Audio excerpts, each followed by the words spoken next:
So last time we have covered some protozoa. So the classification of protozoa was like this. First, we done with the amoeba group, a kind of protozoa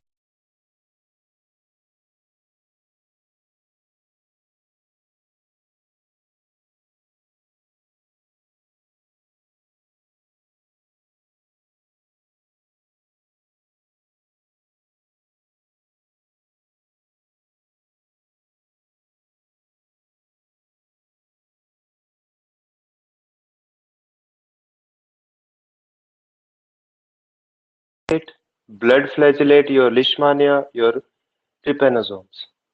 Then next, only two protozoa are left, and they are your ciliate. There is only one protozoa in this group. Suppose this is the ciliate, which is known as Balantidium coli. Overall, the whole body is covered with the cilia. And the last is your group called Sporo. It is also known as Apicomplexa.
Hello.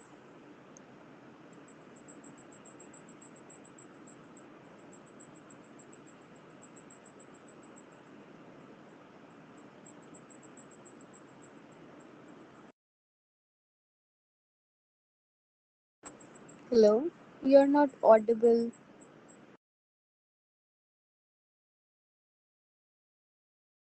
The screen is also not visible.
So,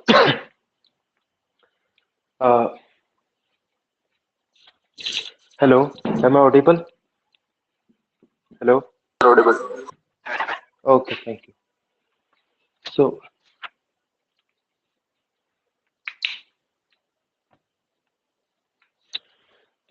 Apicomplexa members are your ESC.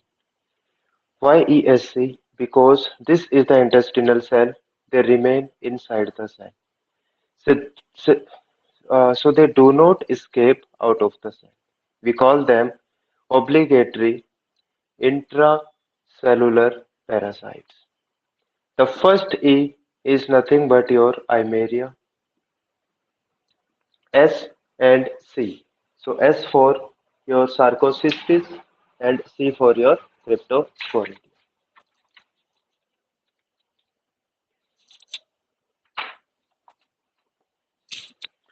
There are some difference in these three members, and the one difference that was asked in 2018, that we have three member E, S, C.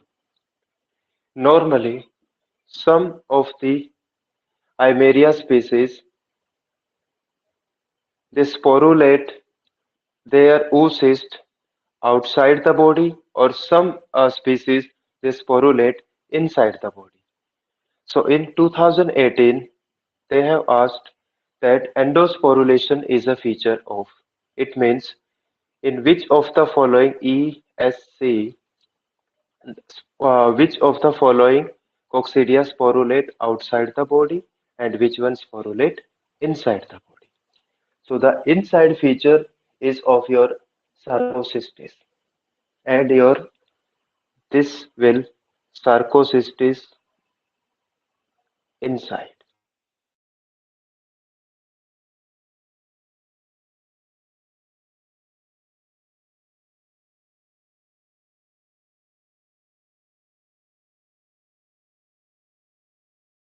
In the environment.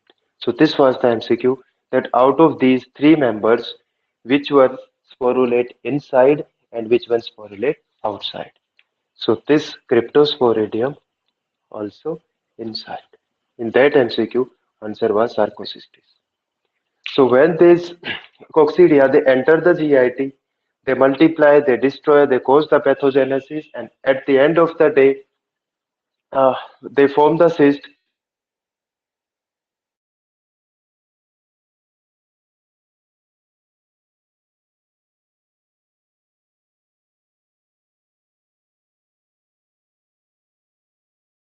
Air. When all these conditions are met, then this unsporulated will become sporulated oocyst. But in case of sarcocystis, in case of cryptosporidiosis, both the cases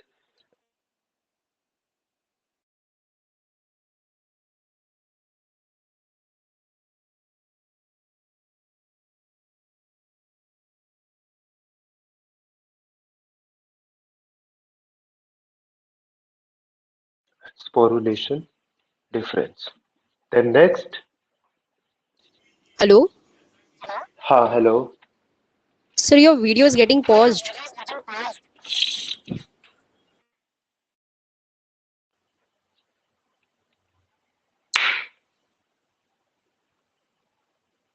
But I think recording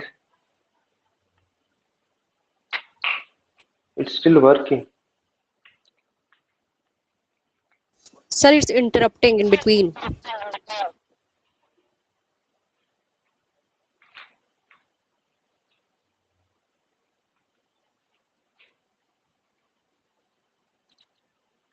Now it's okay.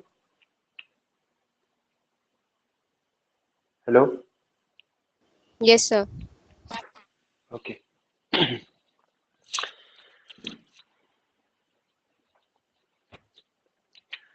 So the coccidia, there are three types ESC. All the members are intracellular, obligate, they do not escape, so there is no escape plan. And the difference between these, in case of Eimeria, oocyst, when it comes outside the body, it will sporulate. But in these cases, when inside the GIT, it will sporulate. So this is the main difference in between these three species like Eimeria, Sarcocystis, and Cryptosporidia. So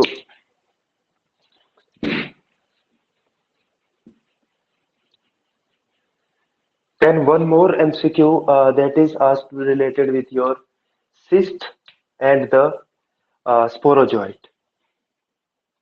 Number of sporocyst. Suppose this big circle is your oocyst. This big circle is your oocyst. Inside the oocyst, we have another big circle, and these are your SC, sporocyst. More inside, we have some structures like this, and they are called sporozoite. So based on the distribution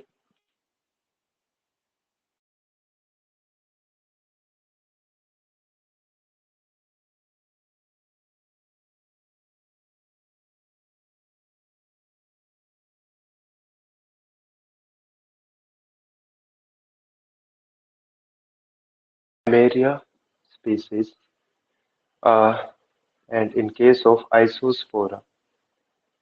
So how to remember this that which contain 4 into 2 or 2 into 4. Iso means Hello, sir.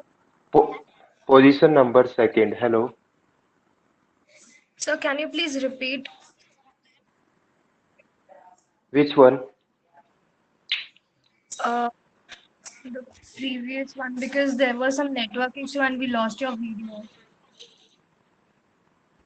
Okay.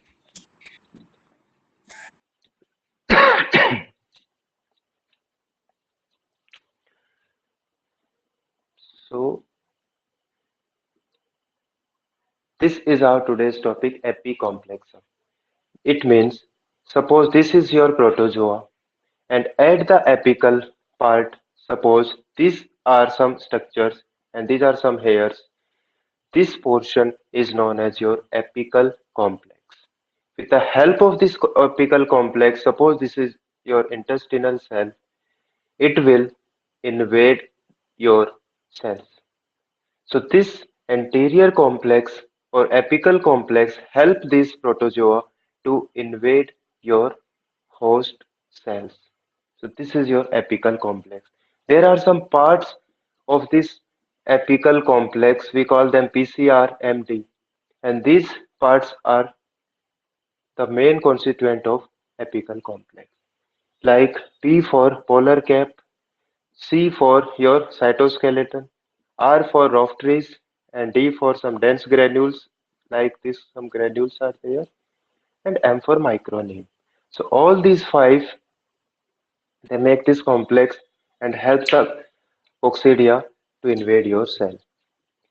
Then we divide this Eimeria order into three families. There are three families. One is Eimeria, one is Sarcocystis, and one is Cryptosporidia. In these families, if we look at the difference on the basis of sporulated or unsporulated oocyst. In all the three cases, suppose inside the intestine, this is the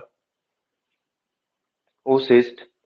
In case of Eimeria species, it will come out as unsporulated, and once it gets the favorable environment, it will become your sporulated oocyst, and that favorable is 29 or 30 degree centigrade temperature. But in this Sarcocystis cryptosporidia, the oocyst, when it is present inside your intestine, still at that location, it will sporulate. It will sporulate. So this was the MCQ in 2018 that endosporulation is a feature of Hansa's Sarcocystis. So next time, both can be asked, Sarcocystis and Cryptosporidium. Because in these cases, sporulation occurs inside the body. Then the next difference in these species is based on, suppose this is your isospora. Iso means in chemistry we have studied this is a long chain of carbon, and suppose there is one isopropyl alcohol.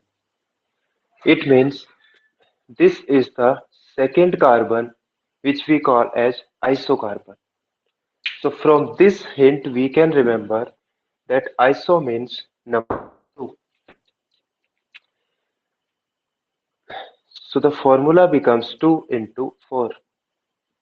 Your isospora is 2 into 4. These two oocyst, these two are sporocyst, and inside these we have 4 like this.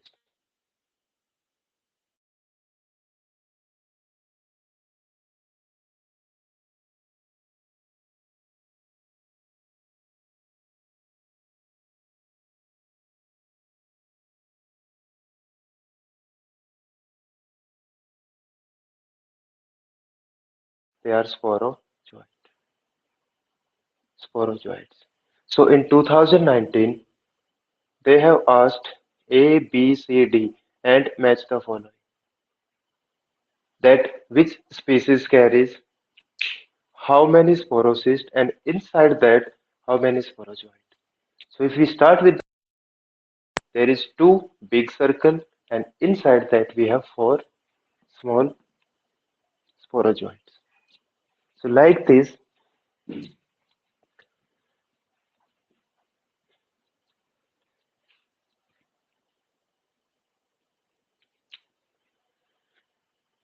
SIT, Sarcocystis, Isospora and this your T. All they sit with the formula 2 into 4. 2 into 4. And your isospora and your toxoplasma. Their formula is 2 into 4. Means 2 inside the oocyst, two big circles and one circle contain 4 sporozoites. So they sit with the formula 2 into 4.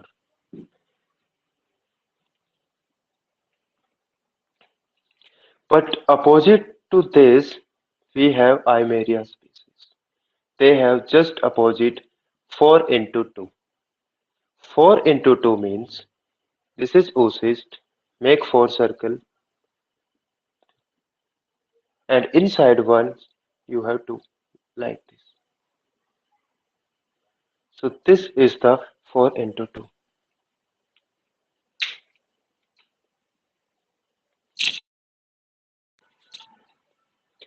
So in this way, we can remember at least 4 species. SIT, if make this S into opposite direction, that is 2 into 4. And what is left? Your Eimeria. 4 into 2, total 8. Then there is one more Xeria. That Xeria is nothing but 0 and 0 into 8 equal to suppose 8. So 1, 2, 3, 4 and 5 species. So their number of sporocysts and inside that sporozoites we can remember very easily.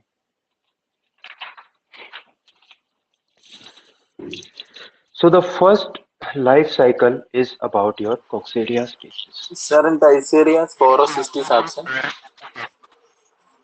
Yes. 0 means this is oocyst. 0 into 8 means 0 means nothing. It means we have only 8. 1, 2, 3, 4, 5, 6, 7, 8. Means there is no sporocyst. So what is left? 8 is left. And what is 8? Sporozoite.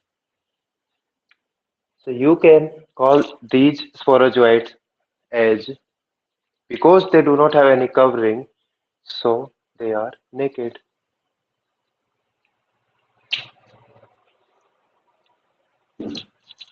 So these are simple tricks to remember, like 0 into 8, 2 into 4, and 4 into 2.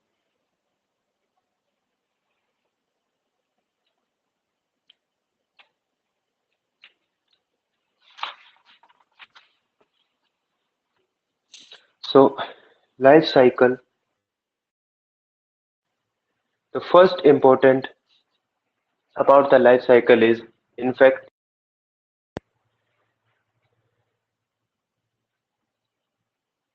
in case of coccidia, we'll take the coccidia like this. This is your intestine, and these are the cells of intestine.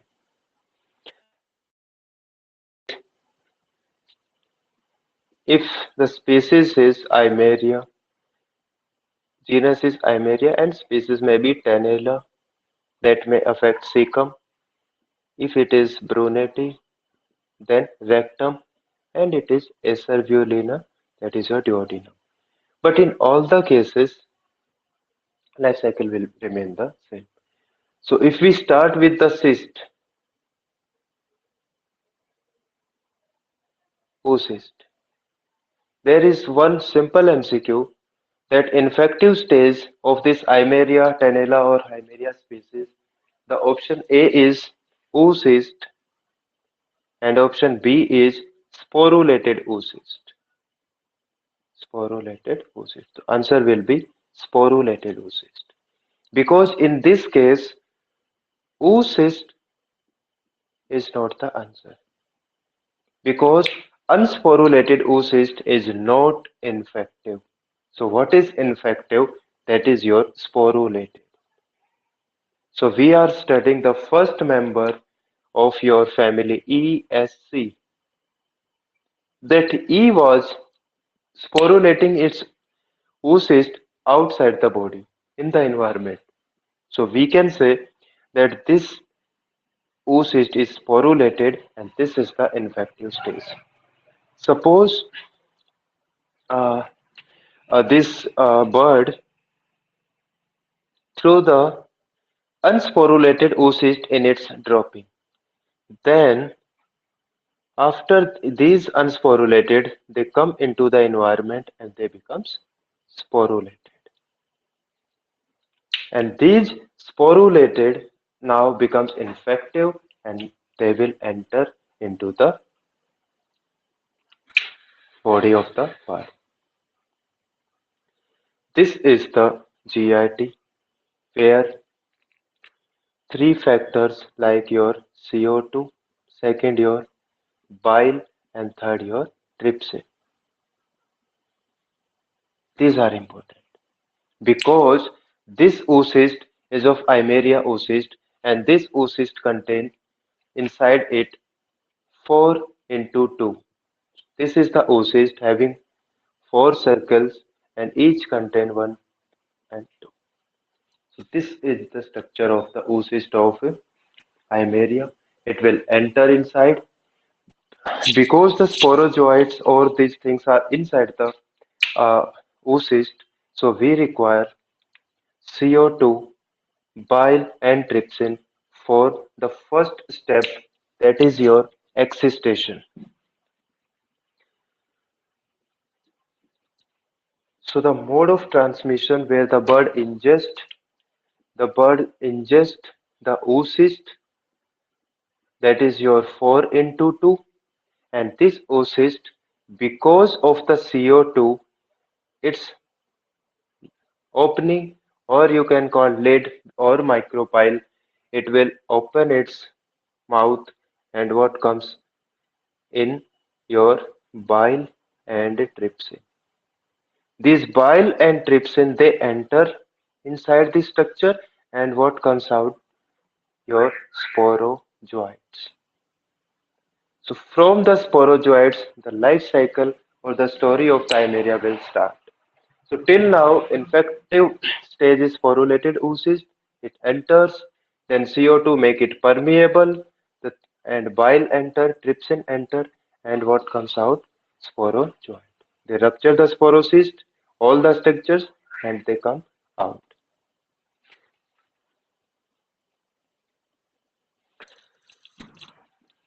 Now, these sporozoites, this is the cell of intestine, and this is the sporozoite. This sporozoite will penetrate, and that sporozoite were not rounded structure, it was like this. It penetrate and enter, and it becomes rounded, and now the name is changed, and the new name is trophozoite. So sporozoite becomes once it enters the intestinal sac. Then this trophozoite inside the cytoplasm increase its number. It will multiply. And this multiplication is called zygogony. So in this way, sporozoite enter the cell and becomes trophozoite, and the trophozoite start multiplication inside the cytoplasm, increase its number.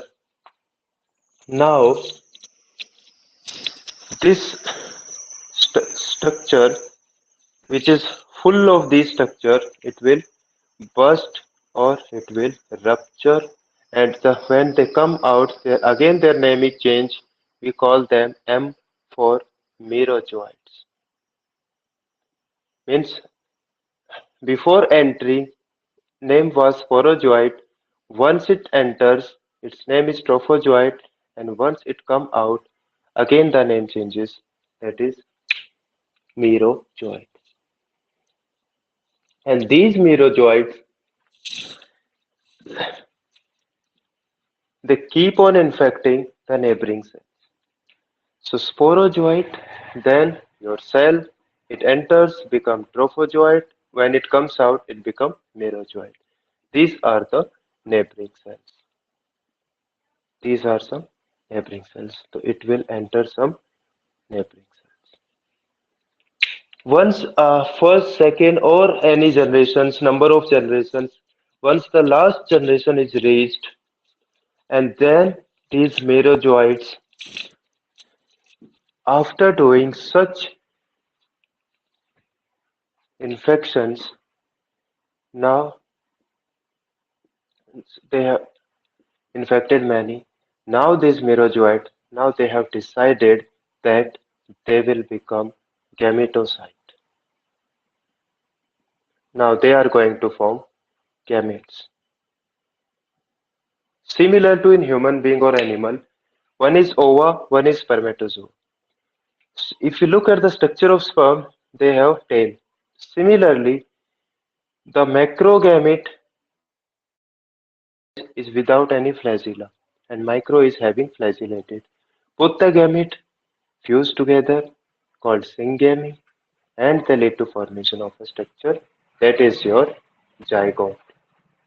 And that zygote further lead to formation of your oocyst.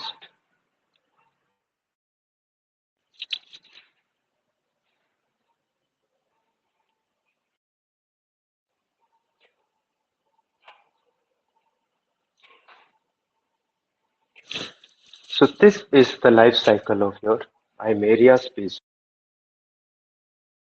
Let me repeat in 1 minute that this is uh,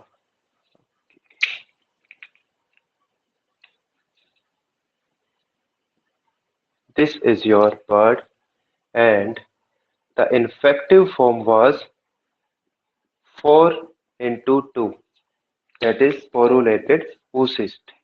And this sporulated oocyst, it enters the body, it encounters something like CO2, then the tip or micropyle becomes open, and what enters? Bile, another thing, T trypsin. Then this becomes weak, rupture, and what comes out? Your thin spindle shaped structure, your sporozoite. These sporozoites cells, they enter and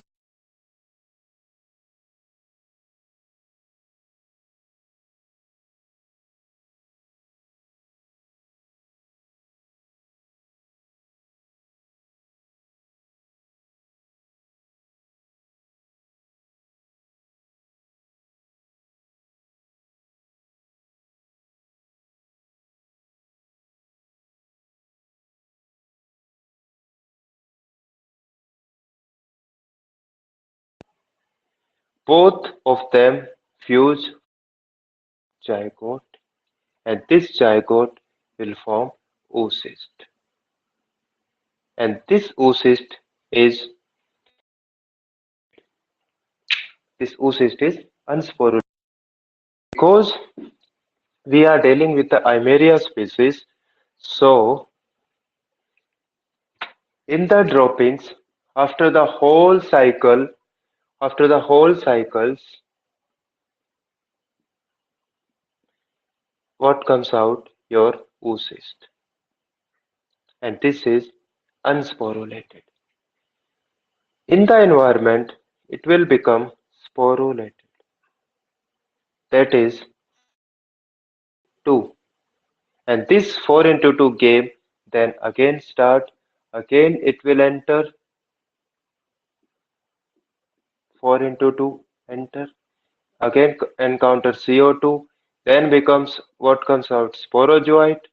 These are they enter into become trophozoite, then merozoite, then they decide to form some gamete-like structure. They form zygote, and what comes out? Your unsporulated cyst. It will again come, become sporulated, again infection. So in this way, the life cycle goes on. So this is your Eimeria species. In other two, like Sarcocystis, Cryptosporidium, the difference is oocyst inside the body becomes sporulated, and remaining things are the same. So in case of Eimeria, it is host specific, it is organ specific. Suppose this is Tenella, then it will damage the cecum. Suppose it is Bruneti, it will damage the rectum. So the pathogenesis, it depends on the site which is occupied by your protozoa. But in all the three species, life cycle remains same. Oocyst, CO2, entry, becomes sporozoite, tropho, mero, then these invade neighboring cells, then they have decided to become gametocyte, male-female gamete, fusion, zygote, and then comes in the dropping unsporulated oocyst. Becomes sporulated, keep on going. So this is very simple Eimeria cycle, but in exam they ask you that which of the following is most pathogenic Eimeria, that is your Tenella. After this, your Brunetti. Similarly, in 2019 they have asked about cattle buffalo, that is your winter dysentery, Eimeria giorni. Eimeria giorni. That is causing your winter dysentery, and that mainly in case of calves, young animal. Red diarrhea, bloody diarrhea, winter dysentery, most pathogenic.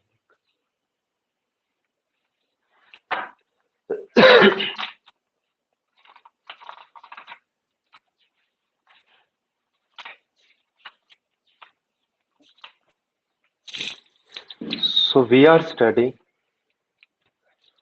Apicomplexa group, Sporozoa group, Apicomplexa group where there are some intestinal, there are some affecting tissues, one affecting blood. For blood we have BT, Babesia and Theileria. For intestine, Eimeria and other. Now come to some tissues, your toxoplasma. So next protozoa is Toxoplasma gondii.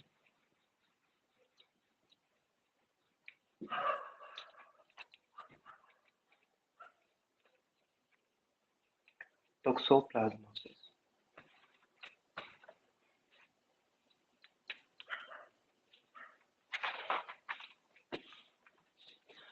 In case of toxoplasmosis, we have blood, then we have some uh, tissues, and we have feces. There are three infective forms. There are three forms. Inside the blood, you will find tachyzoids, tachyzoids, tachyzoids. Inside the tissues, suppose this is the brain tissue, you will find B for brain here, bradyzoids, also known as tissue cyst. And from the GIT, what comes out? Your oocyst. Which oocyst? Sporulated one. So in case of toxoplasmosis, there are three forms, and you can say three infective forms. One is tachyzoids present in the blood, bradyzoids present in the tissues like brain, liver, lungs, and the oocyst. They comes out in the feces.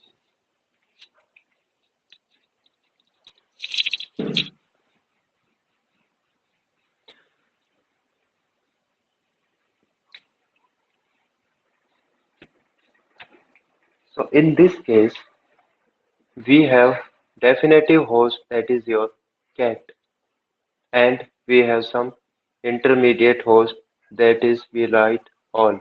All means human being, cattle, buffalo, sheep, goat, again cat.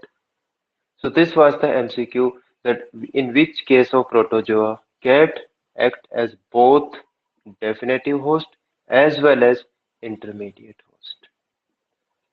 So the answer is Toxoplasma gondii. So the definitive host and the intermediate host, in both the cases we have cat.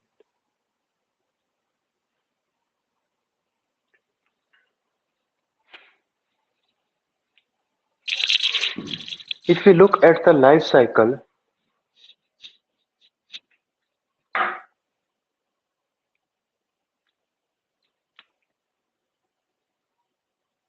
then there are two parts of life cycle.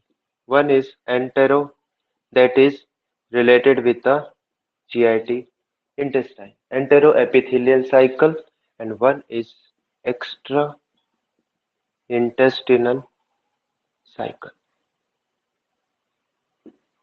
entero-epithelial, and one is extra-intestinal.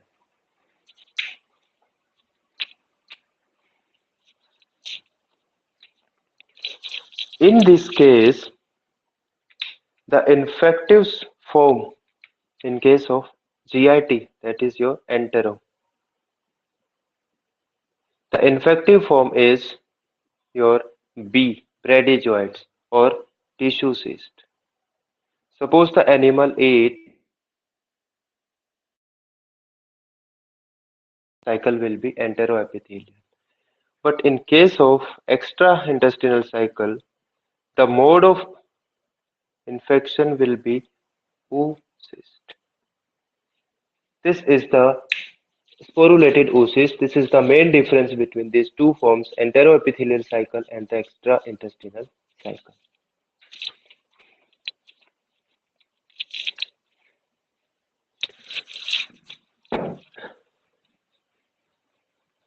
So first is enteroepithelial cycle. Inside the body, what enter? Tissue cyst, bradyzoids, and these bradyzoids will convert by schizogony and into the oocyst. In the feces, sporulated oocyst. So similar to Eimeria, it also undergoes schizogony, that is syngamy, and formation of oocyst like zygote and other forms. But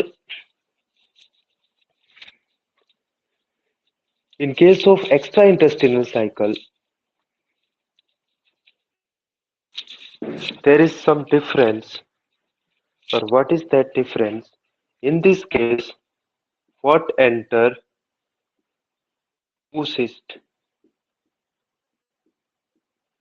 In case of extraintestinal, oocyst enter, and out of this oocyst, what comes out? Sporozoite. Sporozoite. Then this sporozoite enter into the blood, and it will convert into inside the blood. Which form is present? Always pachyzoid. So these sporozoites from the intestine via blood, they have reached the blood, they becomes pachyzoids, that is rapidly dividing form, and the a form which is present in the blood. This is known as acute infection. Once this infection becomes chronic, then these tachyzoids will convert into bradyzoids, and they will be deposited inside the brain or inside some other tissues like skeletal muscles and heart. So there are two forms, total three forms: tachyzoid, brady, and the oocyst. These are found in the blood, decent tissue, and these are in the feces. Suppose oocyst is the infective form. It enters, the oocyst rupture. What comes out? Sporozoites. They enter into blood, becomes tachy. We call it acute infection. Then, once the infection becomes chronic, they will becomes bradyzoids, that is slow dividing forms, and get deposited into brains of the intermediate host.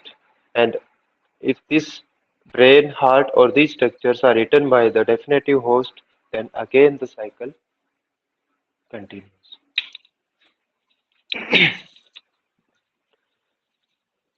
So for the diagnosis of this toxoplasma, we take tachyzoids, live tachyzoids, and there is one test, that is dye test or Sabin-Feldman test. This test is for the detection of antibodies. Suppose this is a tachyzoid, live tachyzoid. This is the dead.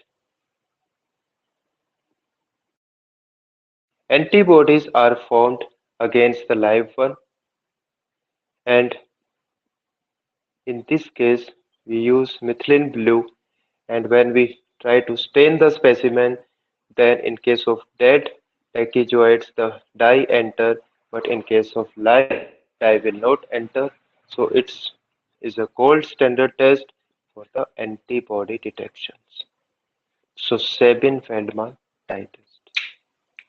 What specimen is used? Tachyzoids that are live and methylene blue, and antibody are detected. Gold standard test for the Toxoplasma gondii.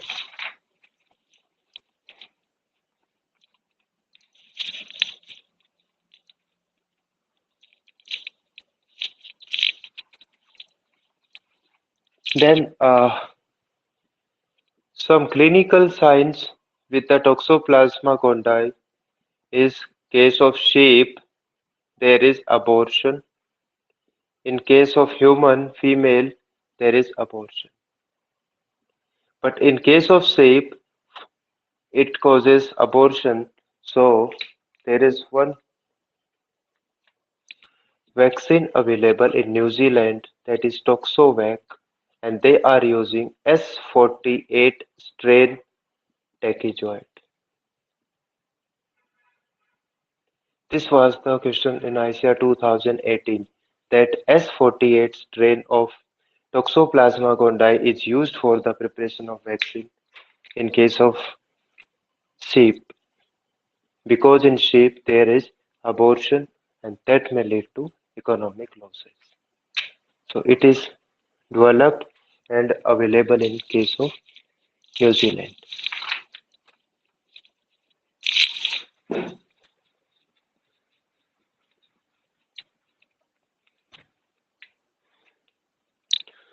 So in this family we have three members ESC, Eimeria, Sarcocystis cryptosporidia. Our next member is S for this one, Sarcocystis. Sarcocystis.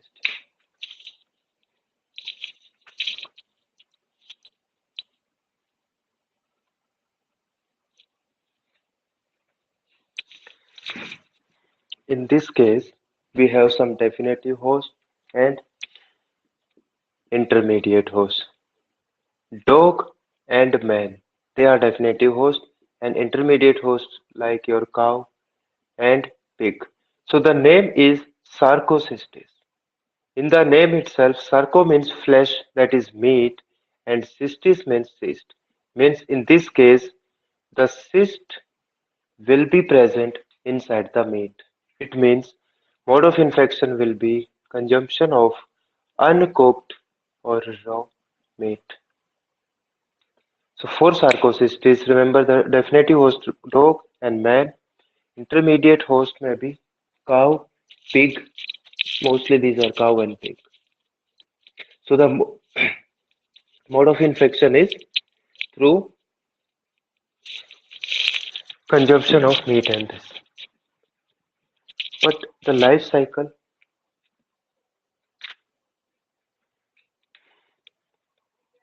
uh, suppose this is the case of human being where they have eaten this uncooked or raw meat which is containing sarcocystis oocyst. Simply cyst. It will enter inside the GIT and the target organ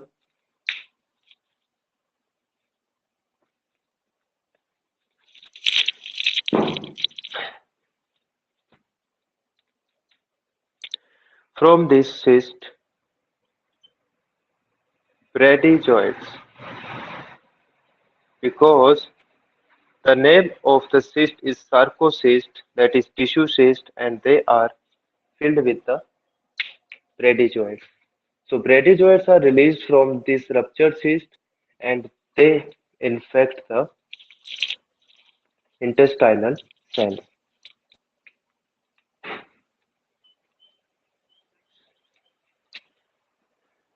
This is the microvillus portion and they will cause damage to this. So in case of sarcocystis, the pathogenesis is mainly related with the inflammation, ulcers, diarrhea, and abdominal pain.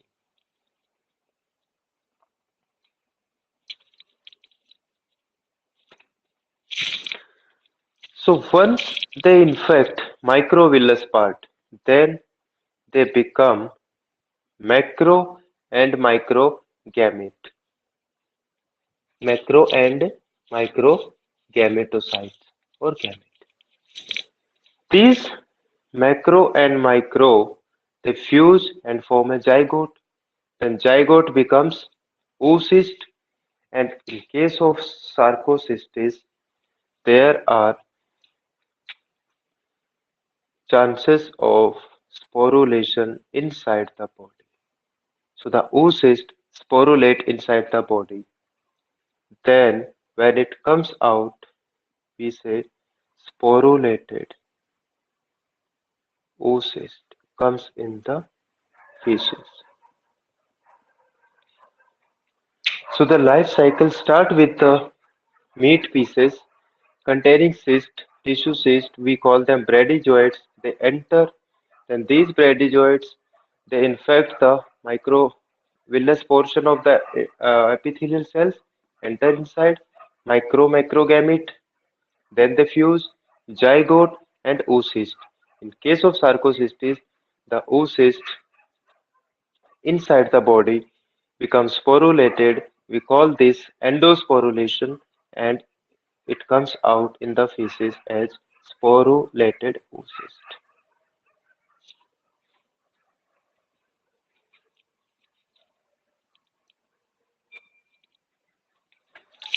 So, from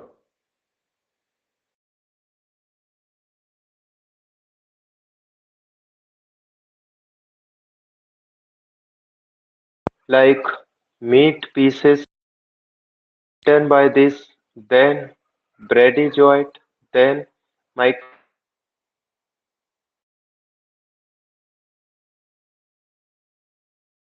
the sporulated. This sporulated oocyst, this will be ingested by your animal's intermediate host that may be cow or pig, enter into the body of cow and pig.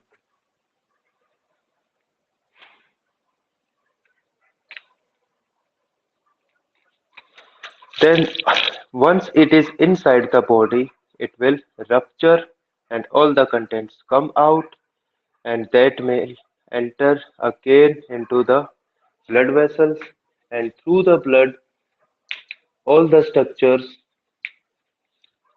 like what we call merozoites, they will enter into the muscles of the animal, and again it will become tissue cyst containing bradyzoid and will be eaten by the human being.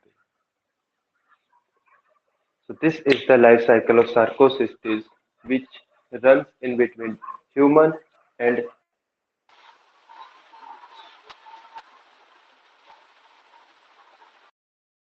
macrogametes, then they become zygote, oocyst, and in this way the unsporulated oocyst taken by the animal enter the muscular portion, all the striated muscles, and again uncooked or raw meat eaten by the human.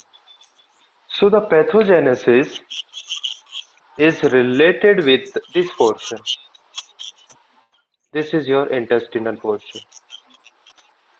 That is diarrhea or abdominal distension. These are two pathogenesis related with the sarcocystis.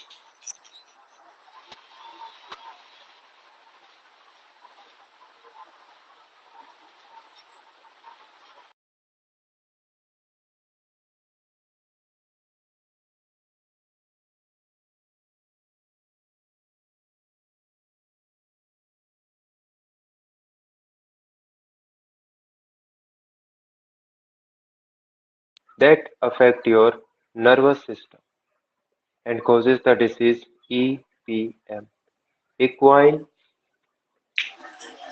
myeloencephalitis. Hello. So the video is still interrupted, sir. We can't see anything.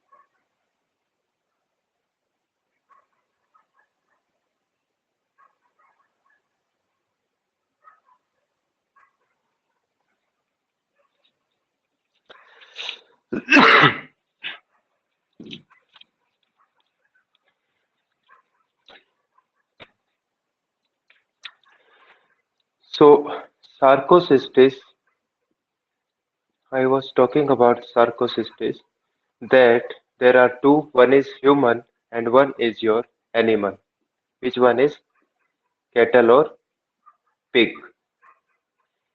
This is the meat pieces containing bradyzoid eaten by the human, then they will enter inside the GIT and ultimately it will become sporulated oocyst.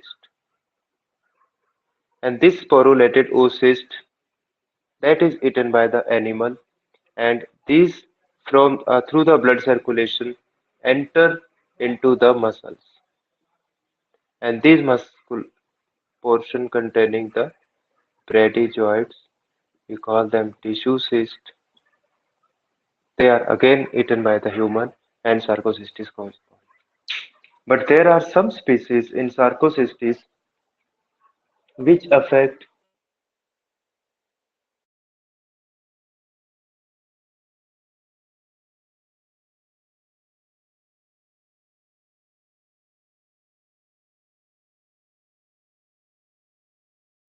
EPM, equine protozoal myeloencephalitis, that is, brain and spinal cord are affected.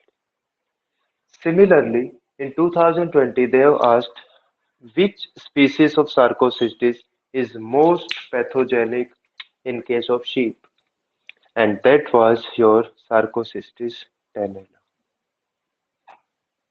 So these two MCQs they have asked in 19 and 20, that which Sarcocystis causes EPM and which is the most pathogenic for the sheep, tenella and EPM. And in case of your cattle, the most pathogenic is Sarcocystis, Sarcocystis cruzi. So remember these three species, that is Neurona and your Tenella. This is for cow, and this is for horse, and this is for the sheep. So these are the three most pathogenic ones. And the pathogenesis that may depend on the species. It is Neurona, it will affect the nervous system, and it is the cruzi that may affect the CIT. So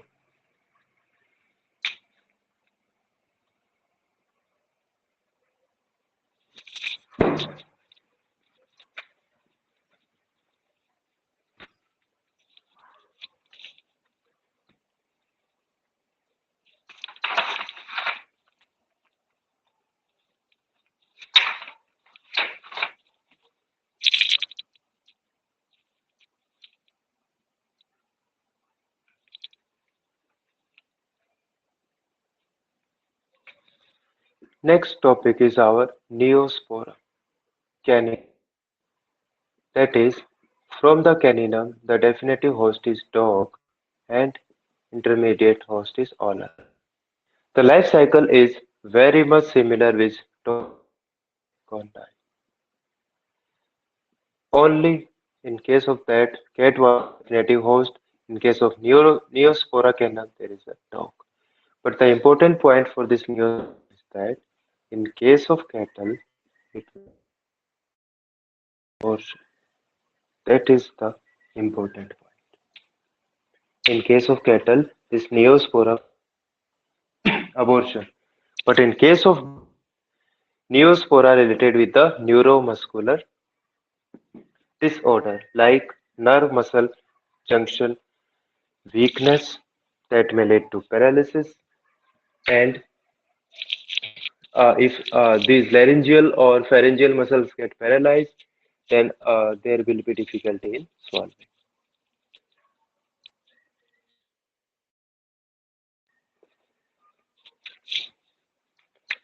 The next member of S and C, C for Cryptosporidia.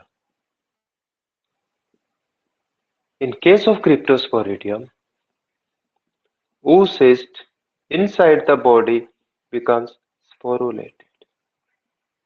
The reason may be that the oocyst is thin-walled, so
Hello.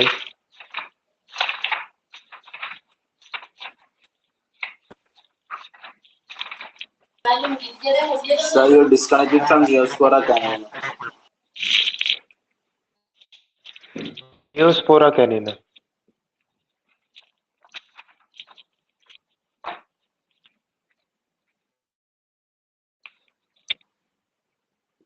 See, Neos life cycle is similar to your toxoplasma. In case of toxoplasmosis, we have dog, and the host are all other animals like ruminant, horses, and others.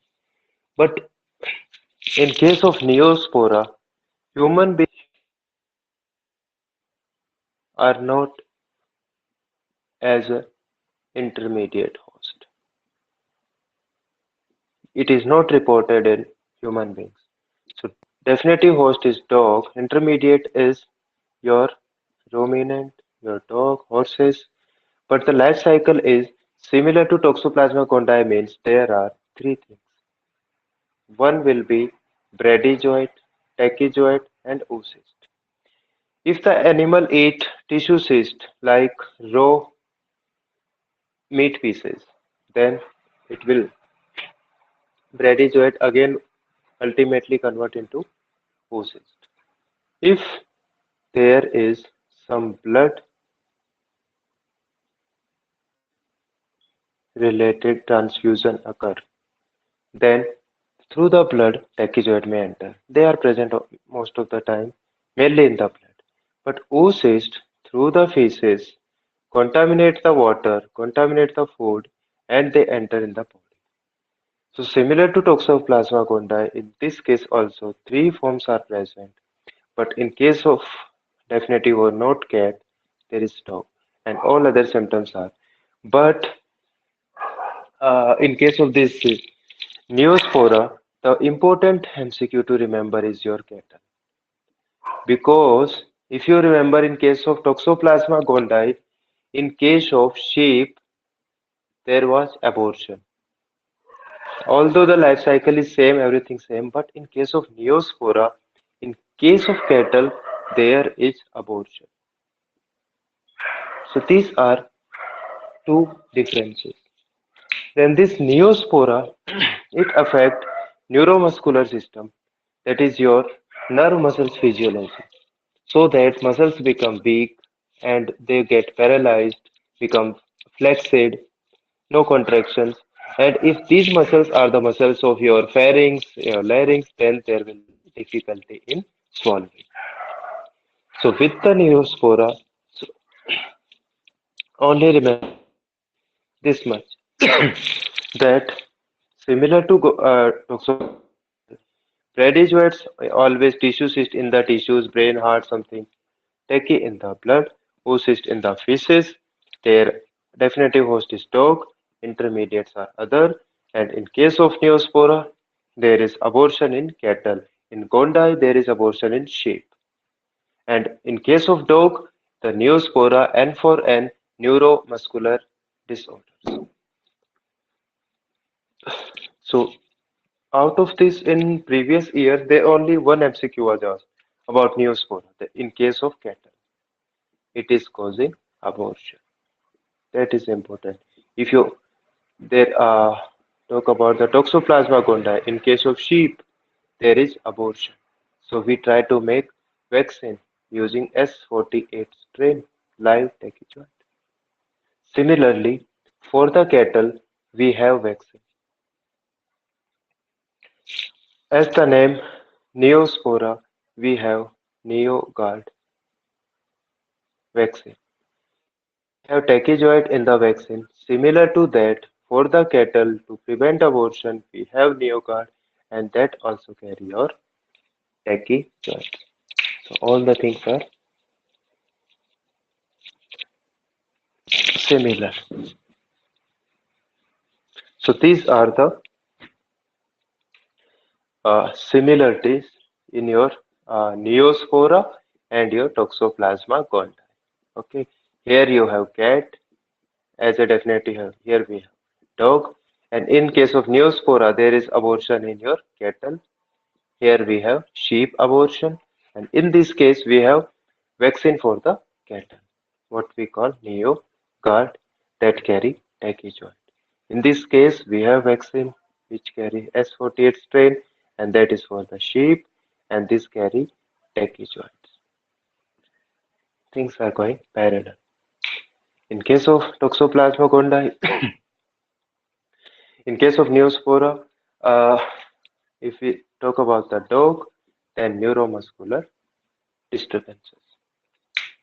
So this was your Neospora. And Cryptosporidium, I think crypto is clear because there is only one host, that is start with. So I think the recording has stopped.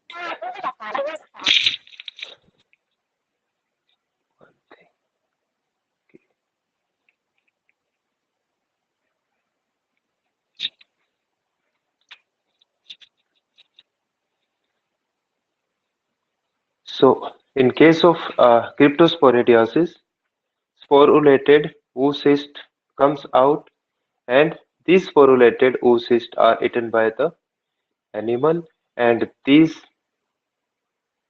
structures ultimately lead to formation of zygote, then unsporulated, then inside the body there is sporulation, then the cycle is like this. Cryptosporidium.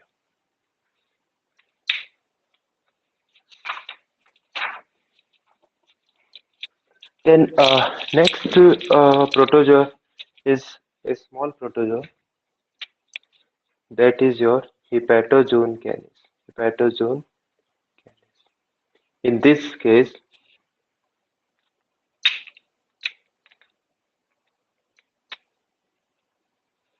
remember the cells like neutrophils. Neutrophils. Inside the neutrophil, gametocytes are present, and these gametocytes are rectangular shaped with rounded ends. This is the characteristic of Hepatozoon canis. And the second is mode of transmission, that is ingestion of your tick. Tick bite is not the mode of transmission. This is the animal which eat the tick, and the tick enter inside the body carrying the infection. So there is ingestion of tick. And the diagnosis is the gametocytes, which are rectangular with rounded ends. And there is one more phenomena with these male-female gametocyte, or you can say male-female gametes. Both remain in the pair, and that pair is called syzygy. If there is pairing of the gametocyte, that pairing is called syzygy. Hepatozoon canis. So dog is the definitive host, and this pairing is present, and the mode is ingestion of the tick, and the diagnosis is very important. Rectangular with the rounded end. And Pairing a gametocyte is called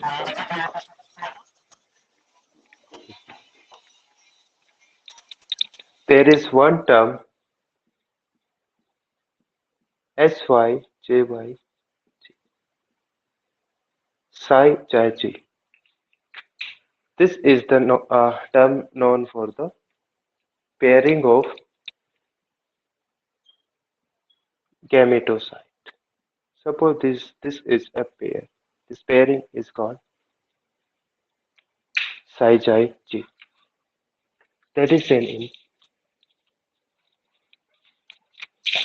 And this Hepatozoon canis, if these syzones they affect the bone marrow, that may lead to the thrombocytopenia. That is very important with this protozoa, thrombocytopenia. And these gametocytes, as they are present in the neutrophils, so the neutrophil count also rises.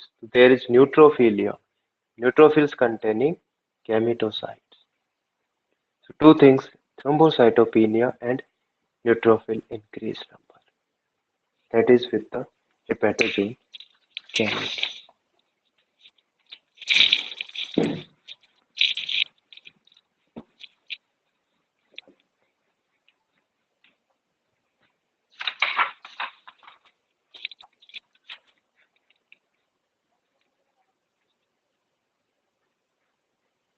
So next, protozoa, they are related with the blood, like your plasmodium, then your babesia, and last is your thylaria. So these three are left. So start with the plasmodium. The definitive host for the plasmodium is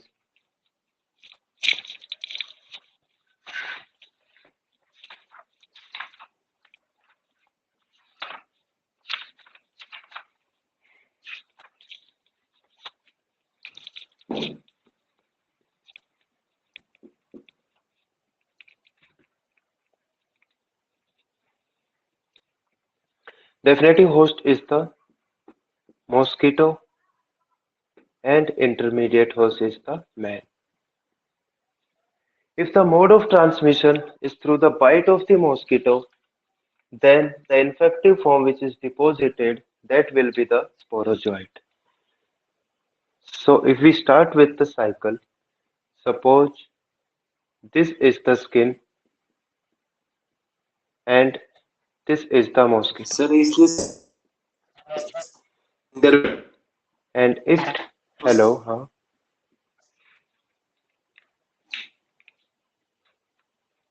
hello, Implement.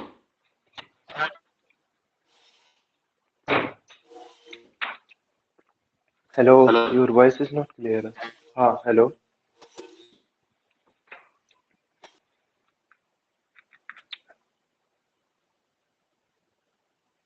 hello.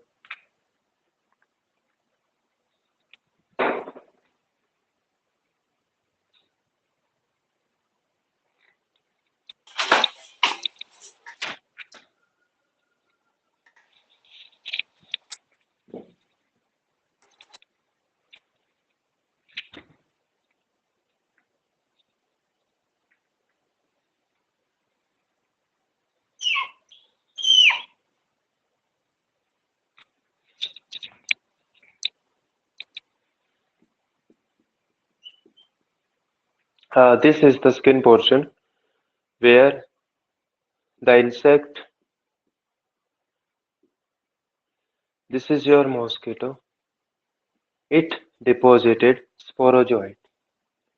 It deposited with the bite, mosquito bite, what comes in sporozoite.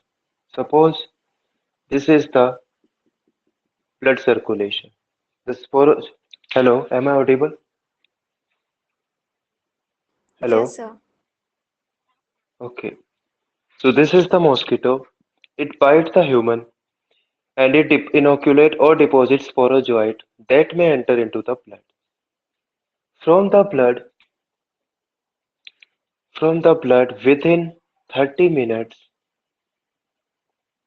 these sporozoites, suppose there are 100 sporozoites deposited, out of 100, 90 will reach into the liver and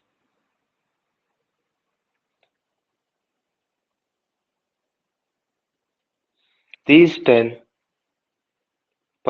or 10% sporozoite, they will do the rest.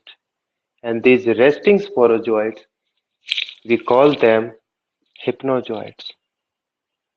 Hypnozoites. And these are the resting after 2 or 3 years rest, they again becomes active and they are responsible for the relapse of malaria. Relapse of malaria. So the mosquito bites, sporozoid enter blood within 30 minutes, 90 enter liver, and 10% becomes resting. We call them hypnozoites. And after 2 to 3 years, they become again active and responsible for the relapse of malaria. But the majority of cases, 90%, and they have entered into the liver. So starting with the hepatic cycle of malaria,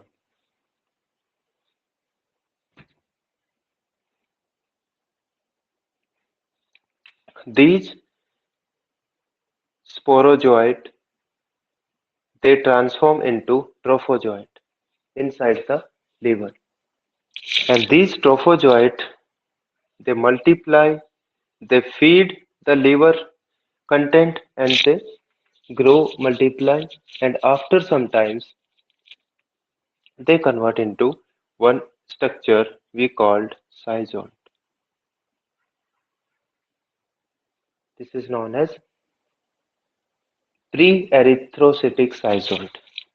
This is the suppose RBC.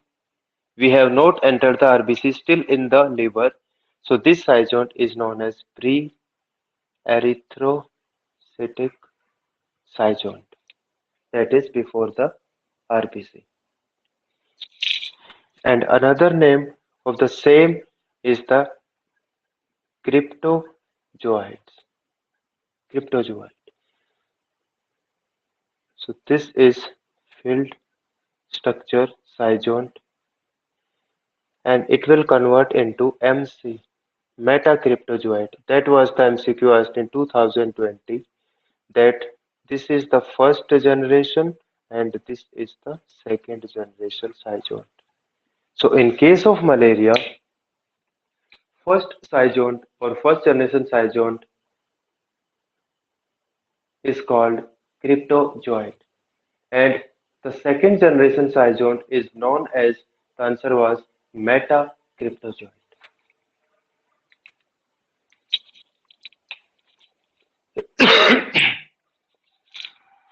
Once this cyzone either first generation or second, it will rupture and the structures which comes out they are known as merozoite.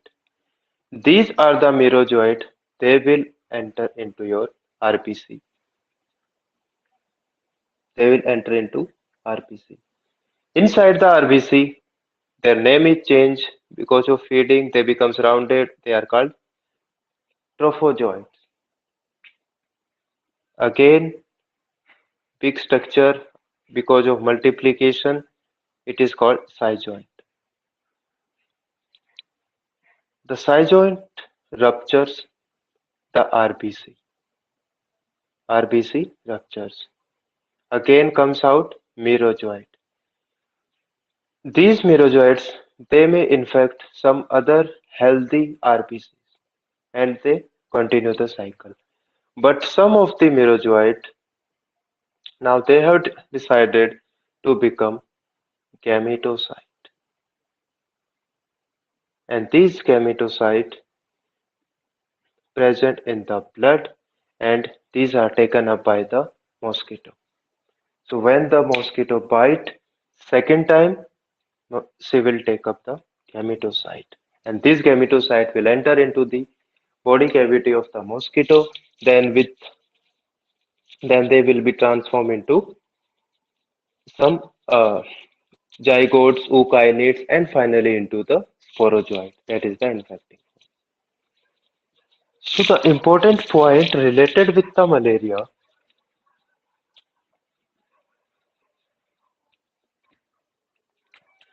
this was the biting and it enters liver. From the liver, it enters RBC and inside the RBC, the parasite break down the hemoglobin and that product also come out and this is known as hemojoin granules. That is responsible for your fever and chill and shivering. That is your rigor. So this hemojoin is responsible for the manifestation fever. So based on the duration of this RBC cycle, because there are two cycles, one in the RBC and one in the liver cycle. So out of these two, based on RBC cycle, we can divide malarial fever into three types. If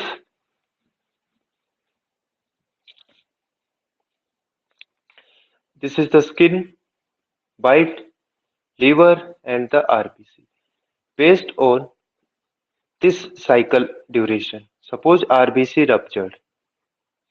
Suppose the RBC ruptured in 72 hours. The duration of this cycle is 72 hours. 72 means 3 days. So the next fourth day, every fourth day, there will be fever. So we call this type of fever as quartan malaria. If the duration of this RBC cycle is not 72, suppose the RBC rupture burst within 48 hours, then the next day it means 2, then the third day there will be again fever.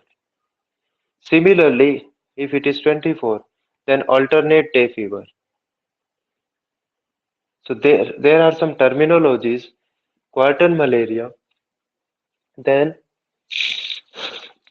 on the third day fever we call tertian malaria, and on the alternate day fever we called quotidian malaria.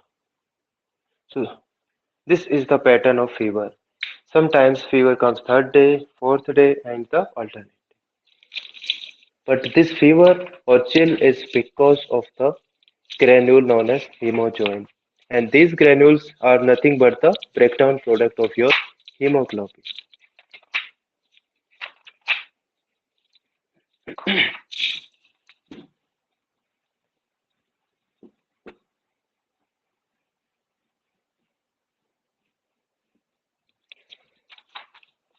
Then similarly, for in case of birds, we have one hemoproteus for the pigeons. Hemoproteus columbi, that is the malarial parasite related with your pigeons. In that case, the important thing is the gametocyte. Suppose this is the RBC, but in case of birds, we have nucleus. We have nucleus, and this is the gametocyte which cover the nucleus from side. We called this sausage-shaped gametocyte that is present in your hemoproteus columbi.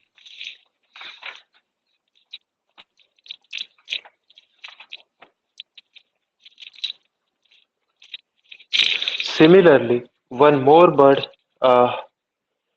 parasite or protozoa is your leucocytozoon. Leucocytozoon. There are many species and hosts, but the important thing is the gametocyte. These gametocytes, suppose this is the uh, lymphocyte, then this is lymphocyte. The nucleus of the host, it will compressed to the side. Host nucleus is compressed and the center round portion is your gametocyte.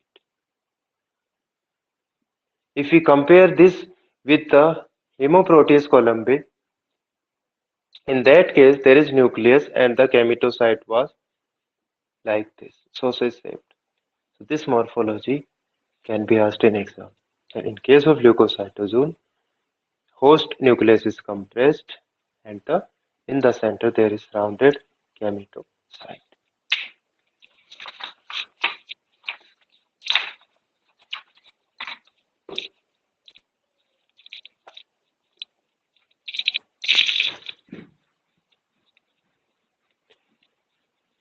Next, parasite or pyroplasm we call Babesia.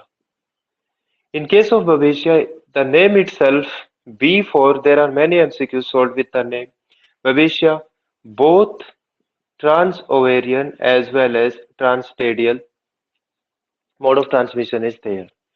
Then the drug of choice is Barenil. Then from B, there are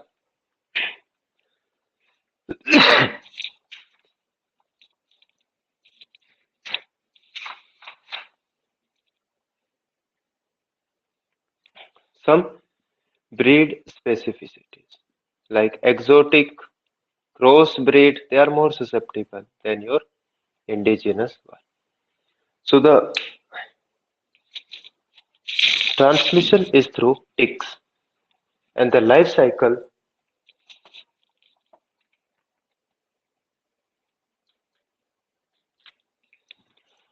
if we divide into two parts.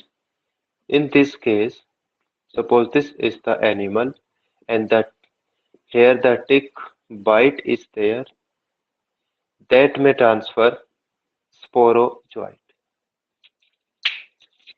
Sporozoite. So these are the infective stage, and these sporozoites, after the bite, they enter into the blood. And these sporozoites, they becomes rounded structure. We call them trophozoites. And these trophozoites, they keep on multiplying and they rupture the RBC. Once the RBC ruptured, we call it intravascular hemolysis. Then again, these pear-shaped structure, they infect next RBC, then multiply and keep on destroying the RBC. But some of them becomes gametocyte or we can call gamete. When the tick bite next time, so they enter into the body of tick. They enter into the which portion? That is the gut, in the lumen of the gut. These gametes or gametocytes, they convert into, in the gut, they convert into macro and micro. They fuse, they form one zygote, and they form a structure called kinete. Kinete structure. That is motile structure, and because they, in case of Babesia, there is trans-ovarian transmission, so these infect the ovaries.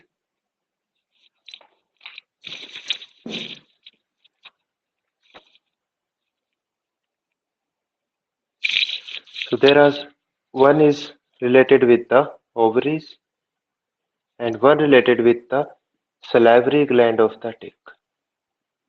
So because of the ovarian structures, the ovarian transmission, the tick keep on transmitting to the ova, and this is vertical transmission.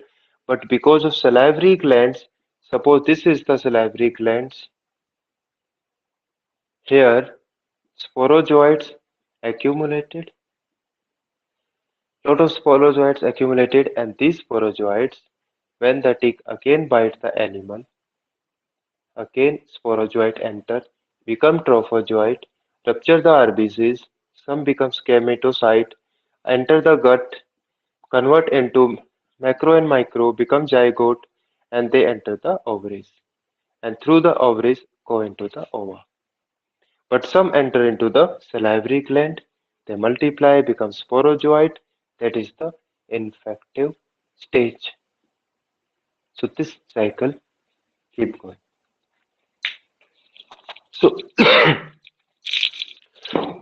pathogenesis is related with the So what is the breakdown. kinetic structure? Huh? What is Kinetic.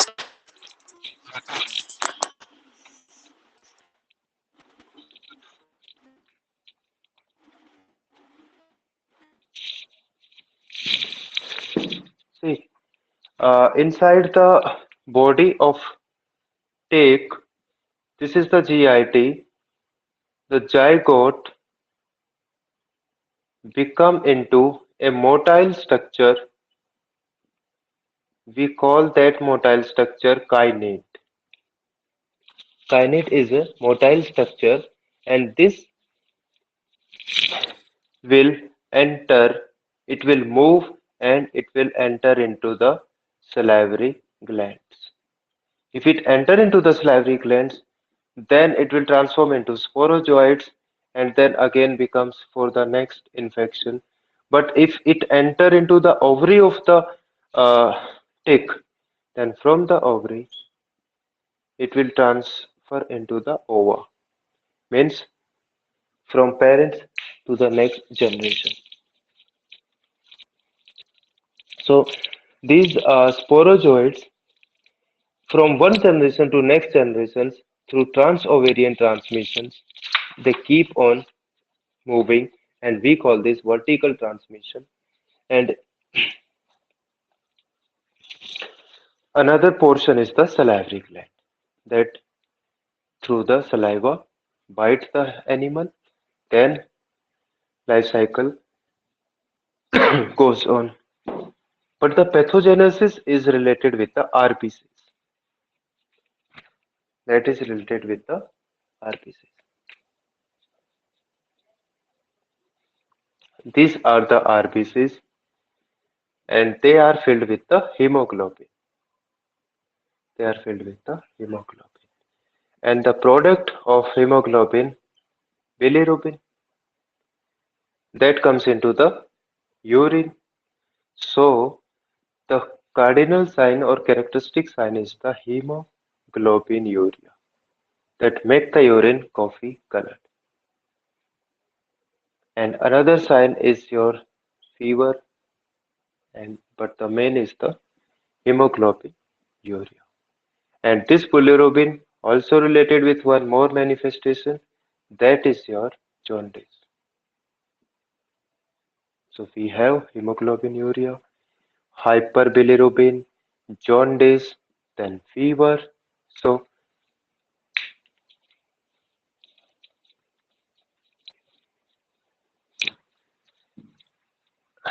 one more thing, when these RBCs are destroyed, this is the circulation. Inside the circulation, there is intravascular hemolysis. These are your peripheral tissues. Because of anemia, the vessels or the blood is not capable to provide enough oxygen to your tissue. That may lead to anaerobic respiration.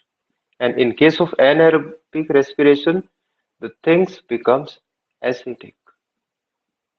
And that acid may enter into your blood and make the thing called acidosis.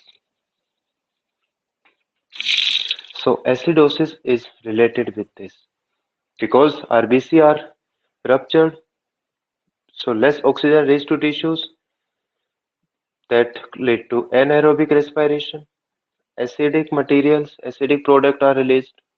It becomes acidotic.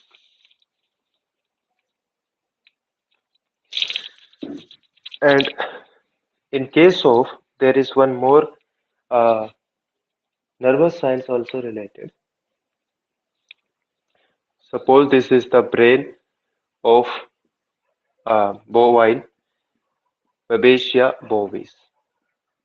They say that in case of Babesia bovis, some nervous signs are seen. Why these nervous signs are seen? In case of CNS, there are capillaries. Inside the capillaries, we have RBC, and these RBCs they are filled with the pyroplasm, Babesia bovis. Because of this sluggish movement, because of the sluggish movement of these RBC within the capillaries, they lead to some CNS manifestation. So these CNS manifestations are related with your Babesia bovis, nervous lines. Because of these capillaries are fine capillaries and the RBCs which are filled with the pyroplasm, they may collect there, or because of their sluggish nature, sluggish movement, that may cause the stasis in the capillaries, and that may lead to some of the nervous signs. So this is one extra information.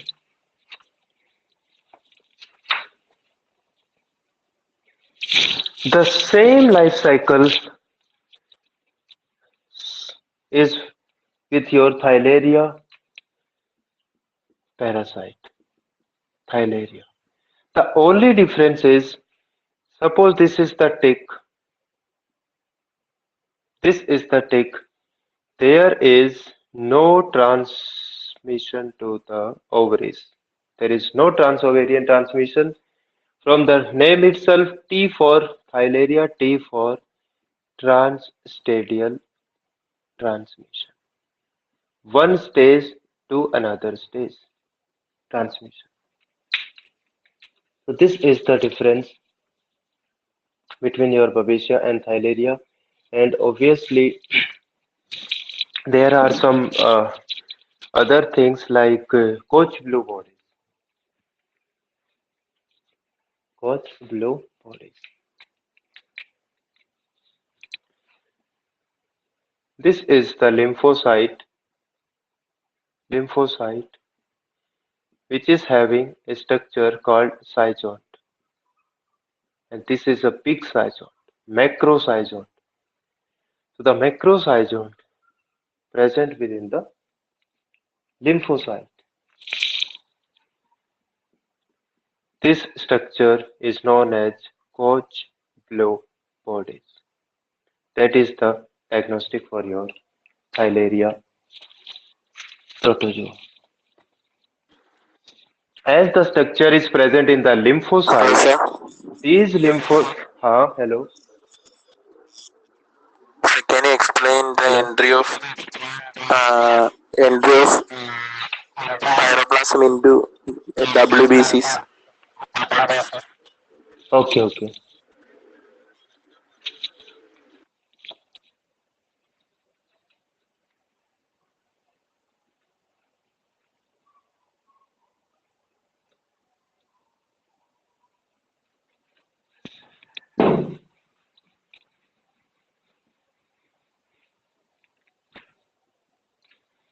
See, this is the your cattle, and the tick bites the cattle.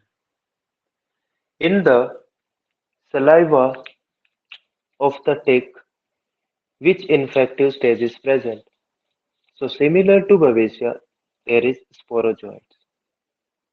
There is sporozoites. So what enters here? Sporozoites. These sporozoites, they enter to the nearby lymph node. These sporozoites enter into the nearby lymph node. And we know lymph nodes are the policemen of the body. They carry lymphocyte. In the lymph node, we have our immune cells. So these sporozoites, they enter into the lymphocyte within the structure of lymph node. Ticks bite inoculated your sporozoite. These sporozoite, they enter the nearby lymph node, and inside the lymph node, what they find? Lymphocyte. And these lymphocytes, they carry these sporozoites from one place to another. And if more number of lymphocytes with this pyroplasm, they accumulate, and that is the main reason related with the lymph node enlargement. So the clinical signs which we see in case of Thylaria is enlargement of your prescapular lymph node mainly. But also there are some other lymph node like prefemoral, then your memory lymph node. They also enlarges. But the most prominent we can see is the your prescapular. So once the tick bites, the infective stage is present in the saliva of the tick, and that is your sporozoite. And this sporozoite enter into the regional lymph node, and this regional lymph node carry regional lymph node carry lymphocyte, and inside the lymphocyte they multiply and they transform, and the structure inside the lymphocyte convert by the zygogony. We called them zygote, and this big zygote is your Koch blue body present in the lymphocyte present in the lymph node. Because of this, your lymph node become enlarged. And that is your prescapular lymph node. So for the diagnosis, we take lymph node biopsy, and we can find Koch blue bodies.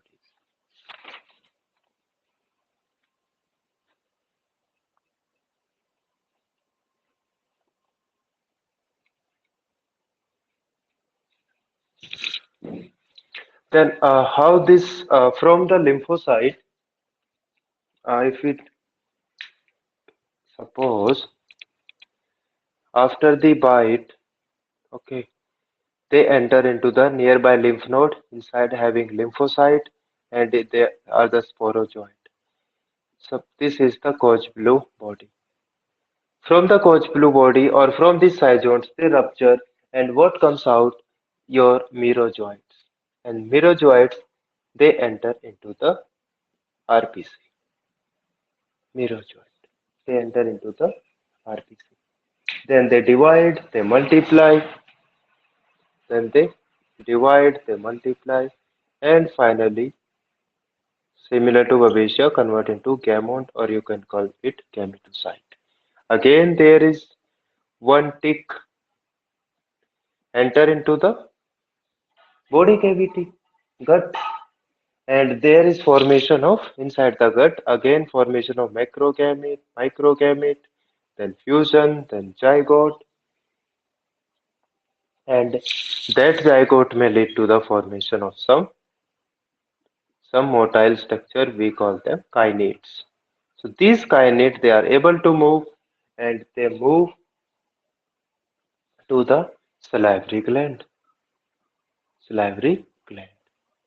Because there is no transovarian, there is nothing related with the ovary of the tick, so the things goes to the saliva. Again, salivary gland, this is the animal. It bites the animal, then nearby lymph node, enter into lymphocyte, multiply, become zygote, called Koch blue bodies. It ruptures, comes out, merozoite, and this merozoite enter RBC. It multiplies, and ultimately they become gamete or gametocyte. That is taken by the tick, microgamete and macro, then zygote, then kinete, motile structure that move to the salivary gland, and the cycle of thylaria goes on. So in this cycle, there are two structures. One is your lymph node. Because they have entered lymph node, they become enlarged, and one is your RPC. So that may lead to the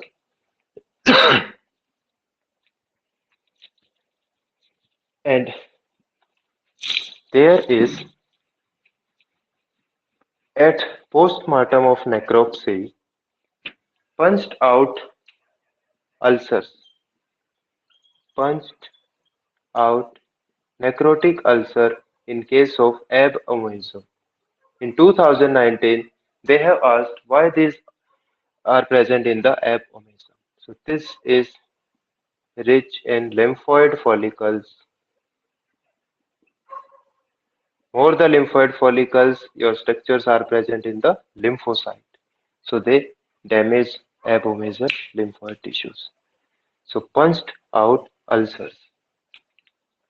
And the second characteristic is your lymph node enlargement. So these two they have asked many times in ICAR exam. And the drug of choice is your buparvacol. Buparvacol. We give them single dose intravascularly, and the dose rate is fixed 2.5 mg per kg body weight.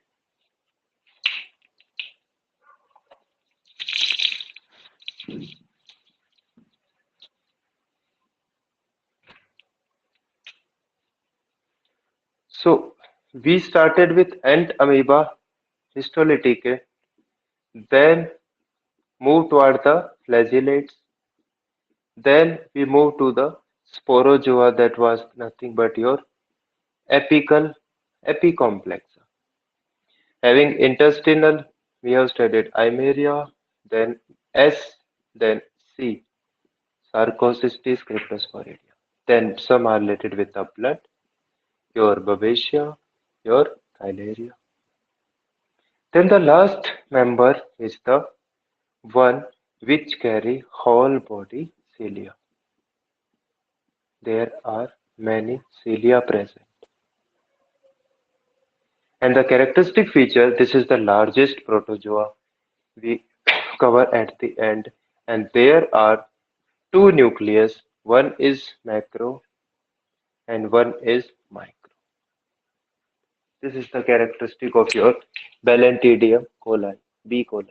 Whole body covered with cilia, it is the largest one, and because it is the largest one, so you can remember its location also.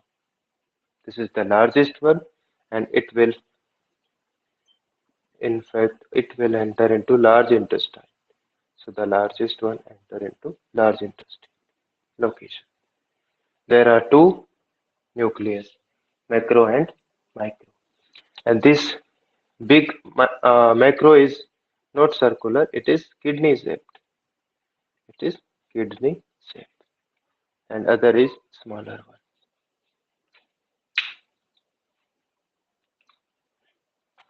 And because this is related, this largest protozoa related with your large intestine, so all the pathogenesis related with the large intestine, like ulcerative colitis, colon ulcer, and there may be because of that dysentery, blood comes out. And in this case, the drug of choice is your OTC, your tetracycline group. So this was small information about your Balantidium coli.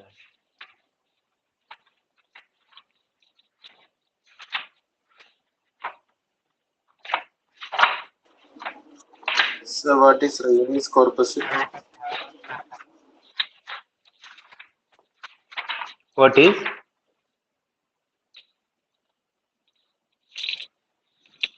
Raynaud's corpus.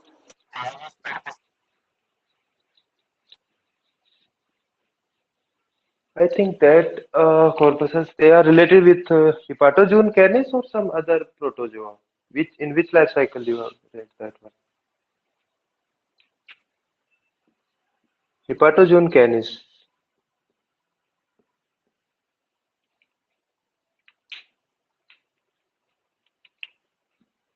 Canis corpuscles. Will I think they are related with Hepatozone canis or maybe yes they are Hepatozone canis corpuscles. No? I will check that also. Will tell you in tomorrow class. Okay. Okay, sir.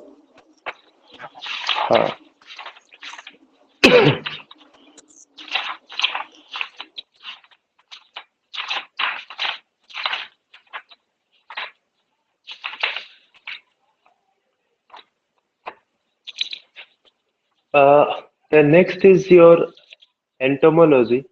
In case of entomo, there are flies, fleas, lice, ticks, and what you call mites. These are the but in case of module, I have sent some mnemonics to remember them. So if we start with their development, in case of 2019, they have asked about development.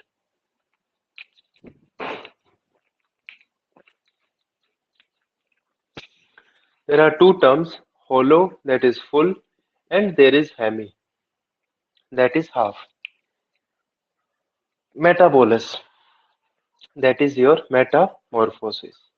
Metamorphosis.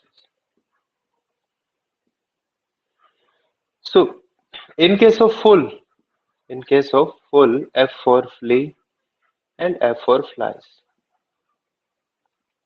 If the life cycle, egg, larvae, ELPA, pupa, and adult. This is the life cycle. They say this is the full metamorphosis. It means all the stages they are present. Means complete metamorphosis is present, and we call it hollow metabolus. That is full. Full for flies and flea. Half means your lice and ticks, like ELNA, and here we have egg larvae ELPA. So these are different stages from egg to larvae to nymph and adult. Sometimes larvae may not be present, only egg, then nymph, and then adult, and the cycle moves like this. So they call it incomplete metamorphosis. And if they become all the stages are present, egg to larva to pupa, then adult, they call this full. Full for flea and full for flies. And half hemi, that what is left with your ticks and your lice. LIC. Next is with this types of larvae and types of pupa. There are, if the cycle is from egg to larvae, pupa, and adult. So in this cycle, we'll see types of larvae and the types of pupa. If the larvae are present,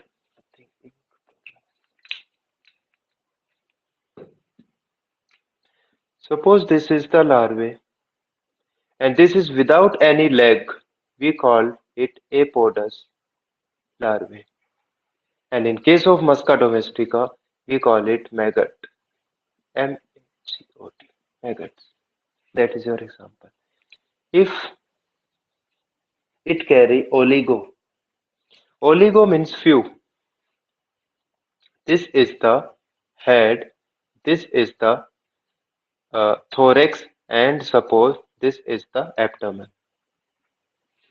If oligo means there are few places they are present. If they, what are the few places? If they are present at the thorax only, then we call them oligopods. Poly means at multiple places. Which places? Already they have at the thorax, and if they are also present at the abdomen, then they are called poly.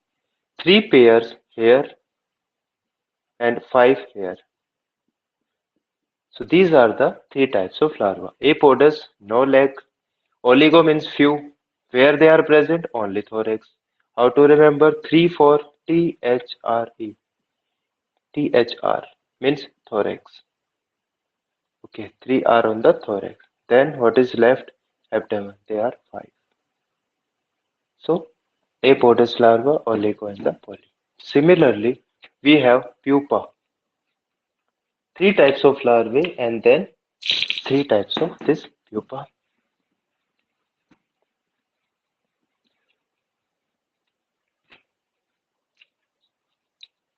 So E, L, then P, then your A. We are done with L, apodous, oligo, and poly. Now come with the pupa. First is free. First name is the exarate or free pupa. It means something is free if this is the body of a pupa, then wings and the legs, they are free from rest of the body.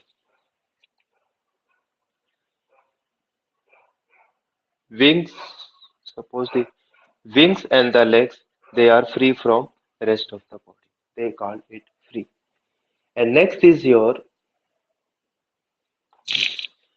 2020 ICAR question. That was, what is obtectate type of pupa? It is a type of stage which is present in case of flies or fleas. Here wings and legs are present, both are present.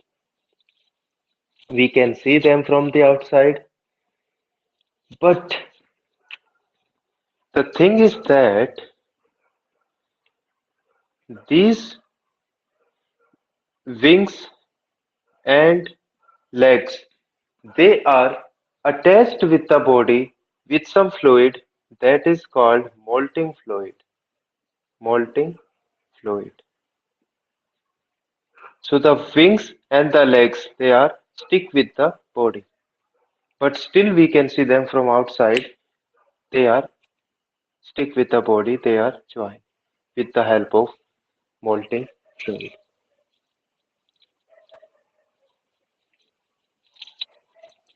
But the last one, that is coarctate pupa. In this case, there is one structure from the outside and everything is inside that structure. And this outside basket-like structure is known as puparium. Means our pupa is present within this structure.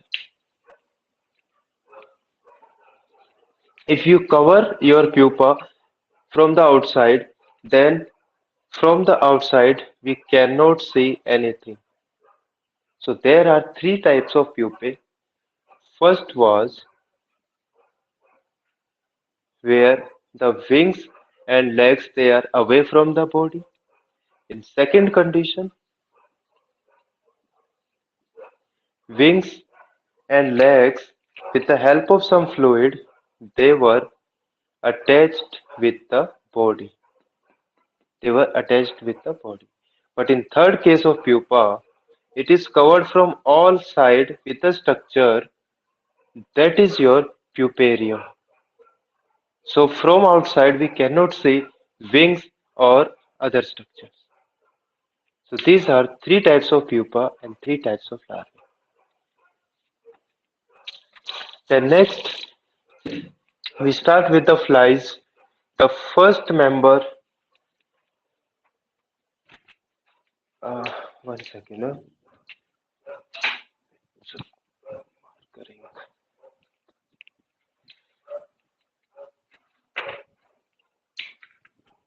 so the first member is flies, and the flies are divided into three: Nematocera, Brachycera, and Cyclorrhea.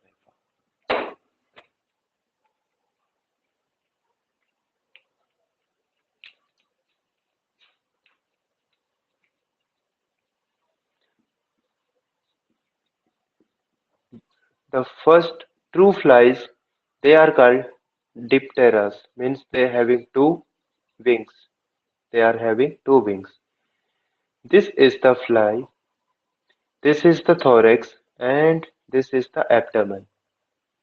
If the fly carries on the abdomen 1 and 2,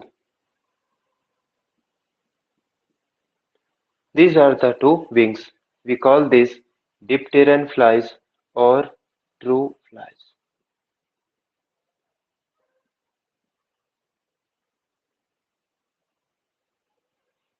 These flies, they are divided into three orders, and that we can remember from one mnemonic. That is, just like BBC News Channel, we have NBC News Channel, Nematocera, Brachycera, and Cyclorapha. The important MCQ which they have asked in 2020, then out of these three, obtectate pupa is present in these two. Obtectate pupa is present in these two. C for Cyclorapha, C for coarctate pupa. Means pupa was within the basket. It was covered from the puparium. So this was the MCQ in the 2020. That obtectate pupa is present in. Answers were member of these two, like Tabanus and Psychodidae. So they are the Nemato and Brachycera. Then other difference in these NBC is the antennas.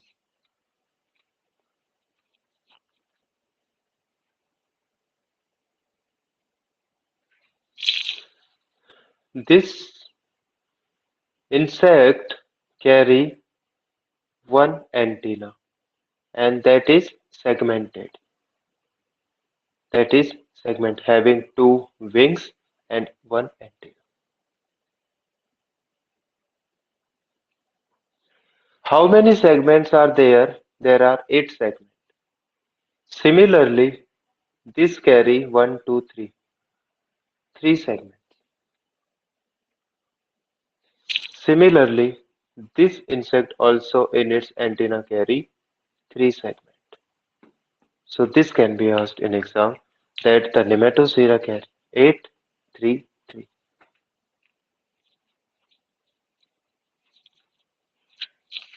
Then the first you're starting with the NBC. N is the Nematocera and the first member is your culicoids. First is your culicoids. There are many synonyms related with this. These are the smallest one. You can say 1 millimeter. And if this is your mosquito net, they can easily pass through this net. These are the culicoids. In 2017, in ICAR exam, they have asked one MCQ with your culicoid, and that was with the pigmented wings. Wings of the culicoid, they are spotted or you can say they are pigmented. This was the MCQ with its morphology. And the second thing about this thorax, if you look at the simulium, they have hump-like structure like this. But this hump is absent or very less developed. But if you look at the simulium, their thorax is having a structure called hump. This is simulium, this is culicoid. But here pigmented wing, humped thorax. Culicoids pass easily through the. Regarding its habit, see life cycle of these flies is same. That is egg, larvae, then P pupa, then A for adult. Life cycle goes in this manner. If you want to remember some structures like egg, they are banana shaped. Eggs are banana shaped for the culicoids. Then These are mostly nocturnal in habit, but their peak biting activities that occur at the early evening or at the twilight time. So, after feeding,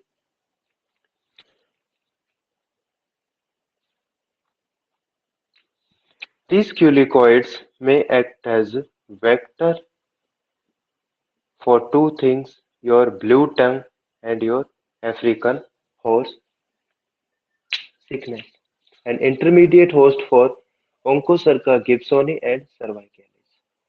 If we compare culicoids with the simulium, simuliums are your black flies, culicoid and simulium. Intermediate host. There is Onchocerca gibsoni and Onchocerca cervicalis. And this act as a intermediate for the two Onchocerca species which carry U in their name. U for volvulus, U for simulium. And the second is Onchocerca gutrosa. It also carry the same U. From the U, you can easily correlate because there are four species. Then which species having intermediate host culicoid and which is having simulium? That is your black fly. And the main difference was the thorax is not humped in culicoid, and in case of simulium, their thorax is humped. Because this is the head, and if the thorax part becomes like this, and this is abdomen, we call this simulium. And this thorax part is, if it is simple like this, abdomen, then this is your culicoid. This is the difference with this hump portion in case of simulium. Next is phlebotomous, that is your sand flies. And the important with this sand flies, deposition of eggs. They deposit their eggs in cracks or crevices of buildings, but not in the water. So sand flies deposit their egg in crack or crevices of the building, but never in the water. And the life cycle of these are also E, L, P, and A. But the important point in this life cycle is the larva. And this larva is just like a caterpillar. So we call it caterpillar larva. And this sandfly act as a vector for your Leishmania, Donovan, and your Leishmania tropica. That is Cl, and this is your Vl. Phlebotomus sargenti and Papatacilli, you can remember easily.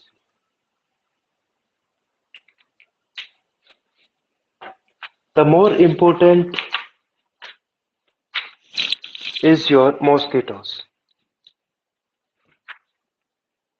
All the mosquitoes member they come under Culicidae, and there are three types. One is Anopheles, one is your Culex, and one is your Aedes. Aedes is known as the tiger mosquito because of some marking, tiger mosquito. And these Anopheles, if we look at ELPA, because this is the life cycle of mosquito also.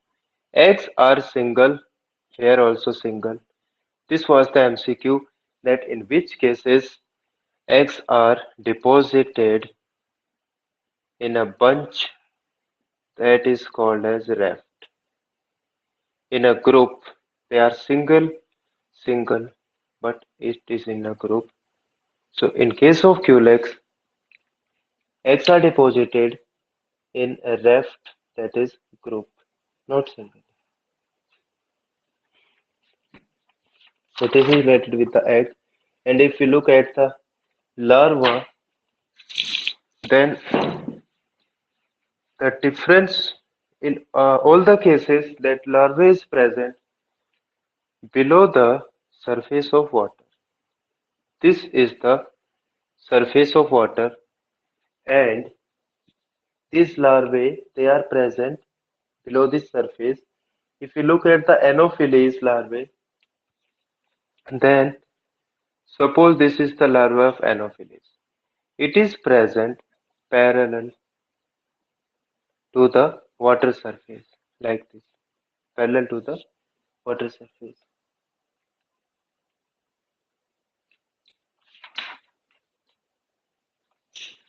But this larva hang downward from the surface.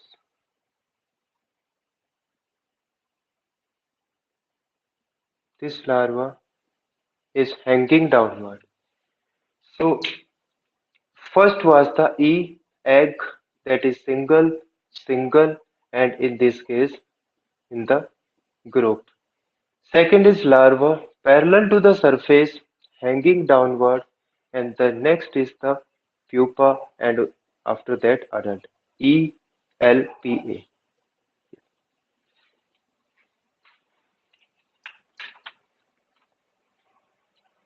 In case of Anopheles, Culex, and Eurydice, the pupa is coma-shaped. In all the three, it is coma-shaped. So no difference. Then adult,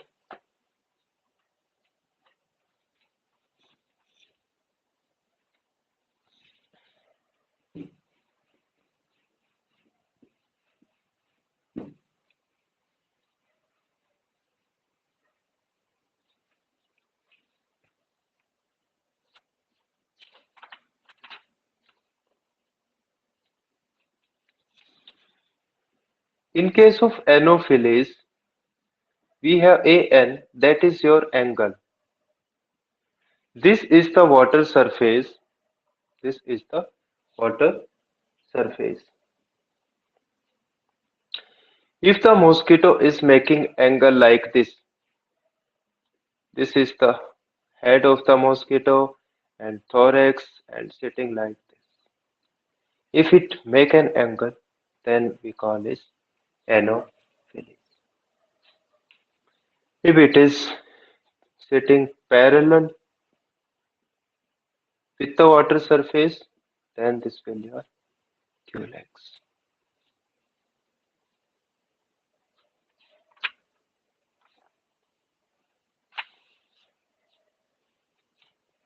So in case of Culex, if you look at the body, it is parallel with the water surface.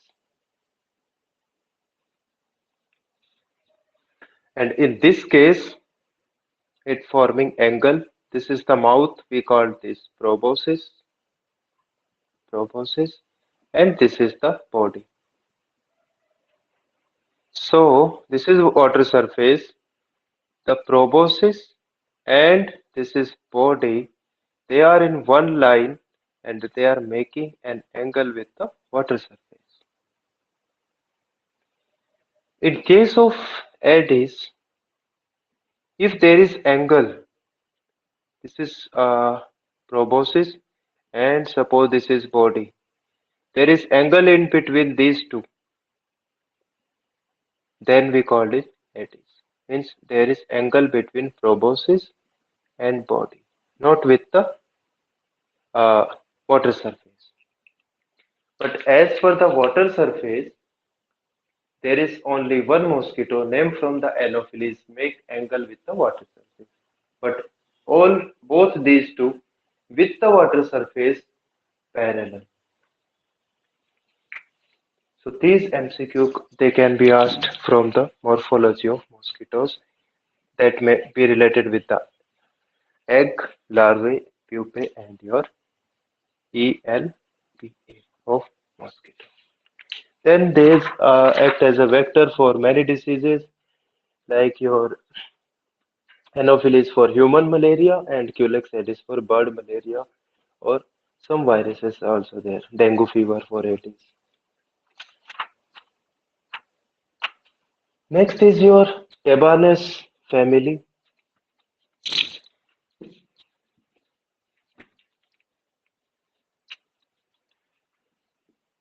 Tabanes. Life cycle is same E, L, P and again A. Egg larva, pupa and adult. But the important point for this,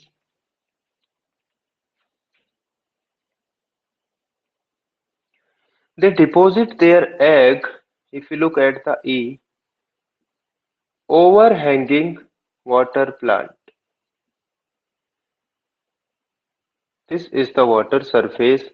Suppose this is any plant and this is the leaf or this is some hanging branches. So they deposit their eggs on the leaf of the which are overhanging over the water. So at this so that these eggs they can directly fall into the water. So they deposit at the overhanging leaf. That is about the tabernacle. And this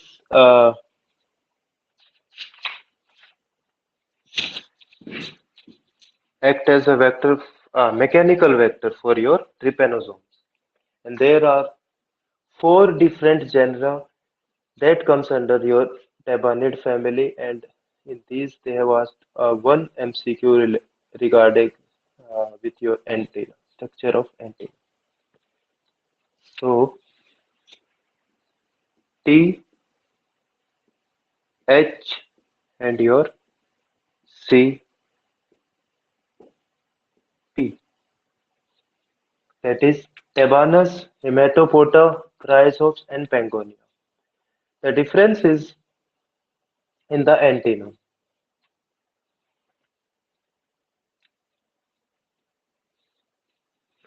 This is the fly head and it is having antenna.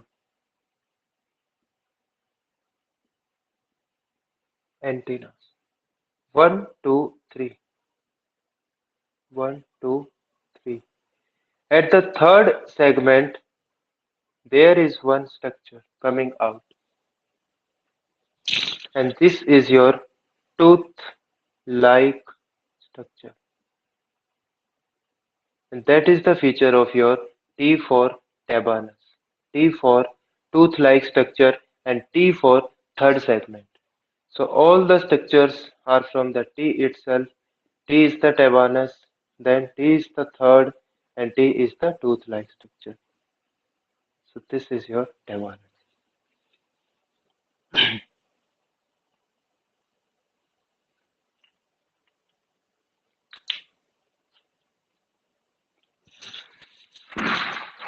Other antenna structure are not important, but tabanus is very important because they do not have any other tooth-like structure or something. They just simple has small or large portion.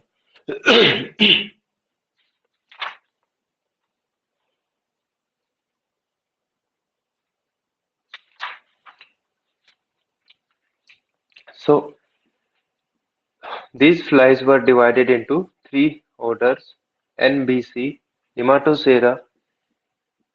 There are two: Culicoid and Simulia. Brachycera tabanid family. It comes 1, 2, 3, 4. THCP. Then come with the Cyclorapha. Cyclorapha has my goat has cough CO. G, H. 1, 2, 3, 4, 5, 6. These are 6. The first start with the Muscidae family, having Musca, Stomachsis, and Hematopia. This Musca family has some morphological importance. In 2019, one MCQ was there, MSH, your melanocyte stimulating hormone.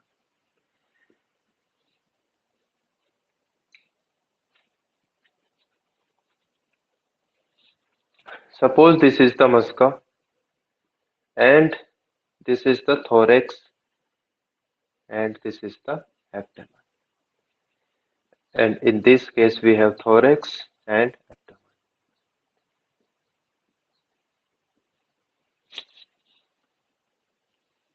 In case of Musca domestica, there are total 4 longitudinal stripes on the thorax. 1, 2, 3, 4. These are 4 longitudinal stripes on the thorax and one on the A for abdomen.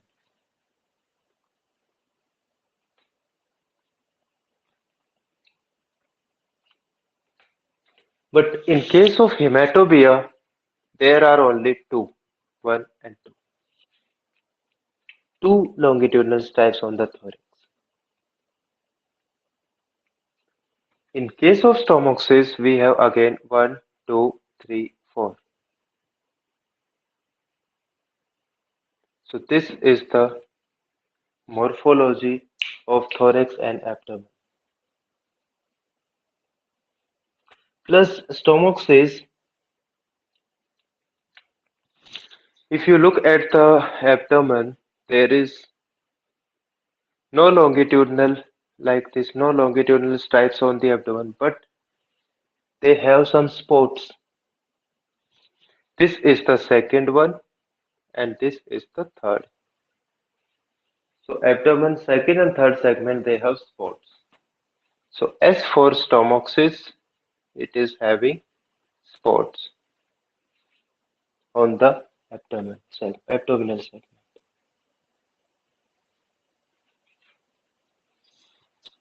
So this is the morphological difference of these three, MSH. 4 longitudinal stripes, 2.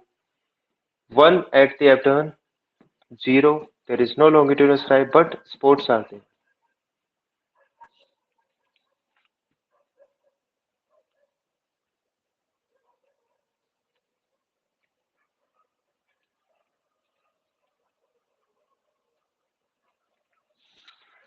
And one more morphology with the Musca domestica that can be asked, that is related with your leaf, not leaf, wings. Wings. The fourth vein, in case of this Musca domestica, it is closed. Suppose 1, 2, 3, 4. Fourth vein comes to the third and it touches the third and it closes itself. So the fourth vein, it curved and touched the third, tip of the third. This is seen in case of Musca domestica. That in case of wings, there is fourth vein, it reaches the tip of the third and it make a closed channel.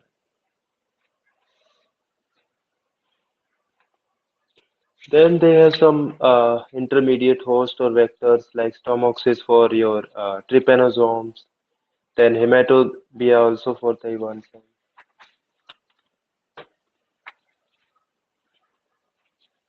Then sarcophaga. Sarcophaga, these are, sarco means flesh. Sarco means flesh, that your sarcomere, in the muscles we have sarcomere, so flesh. These sarcophaga, they have thorax and they have abdomen. In 2019, in our PSC exam they have asked that there are 1, 2, and 3. There are 3 dark band or stripes present on the thorax. So T for thorax, T for 3 bands. 1, 2, 3. That is in the flesh sarcophaga or flesh flies. The most important MCQ for the sarcophaga is 3 dark stripes on the thorax.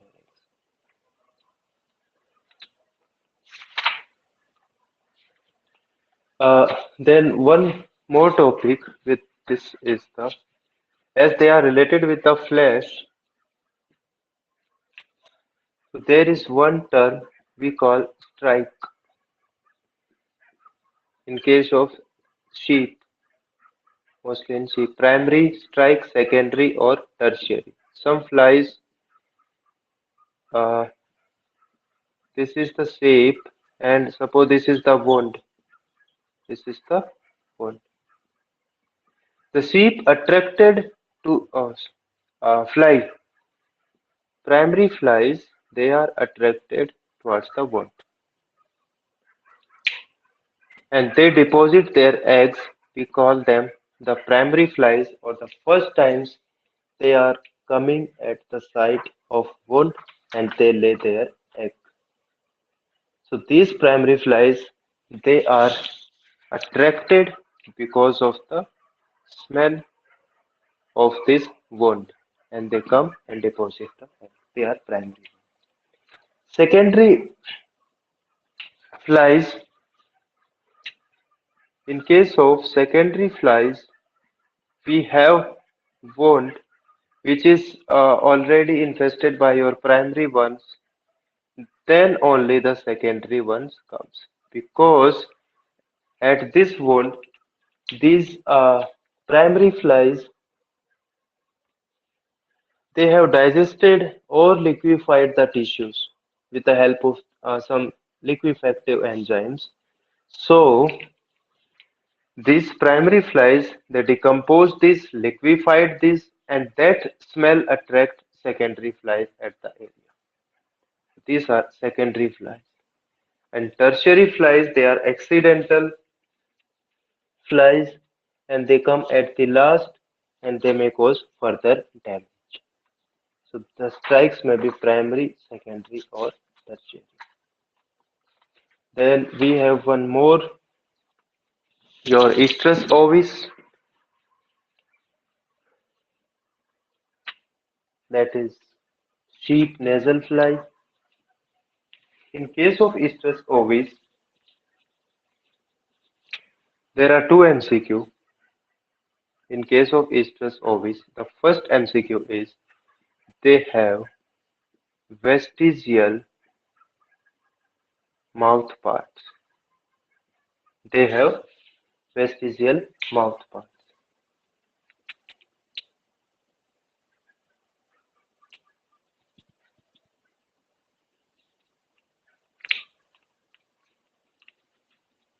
So uh, this is the shape. This is the shape and having nasal cavity and having nasal veil. Suppose this is the estrus ovis flies and this fly deposited some L1 larvae in the nasal cavity. These larvae inside this nasal cavity, they becomes L2, L3, and sometimes these larvae enter into the CNS brain. Then the condition is called as false gate. Sometimes these larvae may enter into the CNS from the nasal cavity and that may cause false gate. And the symptoms of false gate are similar to your true gate like circling movement, pressing the head and some ataxias or nervous manifestation.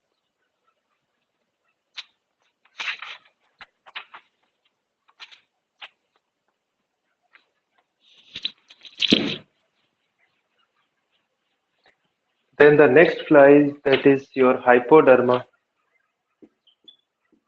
In 2019, one exam they have asked about hypoderma, that is butcher's jelly, because the hide or the skin, which is economically important, that is damaged by this hypoderma. So it damages the meat, and in case of butcher jelly, not skin, this is the meat which is liquefied, discolored. So we call this kind of meat butcher jelly. The life cycle of this hypoderma is related with,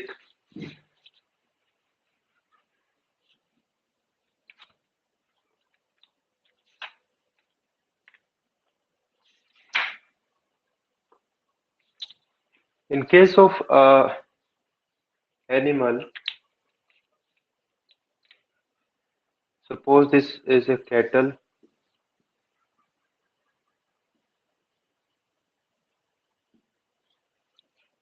the hypoderma lies, this is one hair, they deposit their egg at the hair. This is the hair, and they deposit their egg at the hair. So these eggs are attached with the hairs. Then what happens? Hatching of these eggs occur, and what comes out? The L1 larvae, first stage larvae. So at this step, egg is there, and hatching of the L1, and that L1 enter into the skin.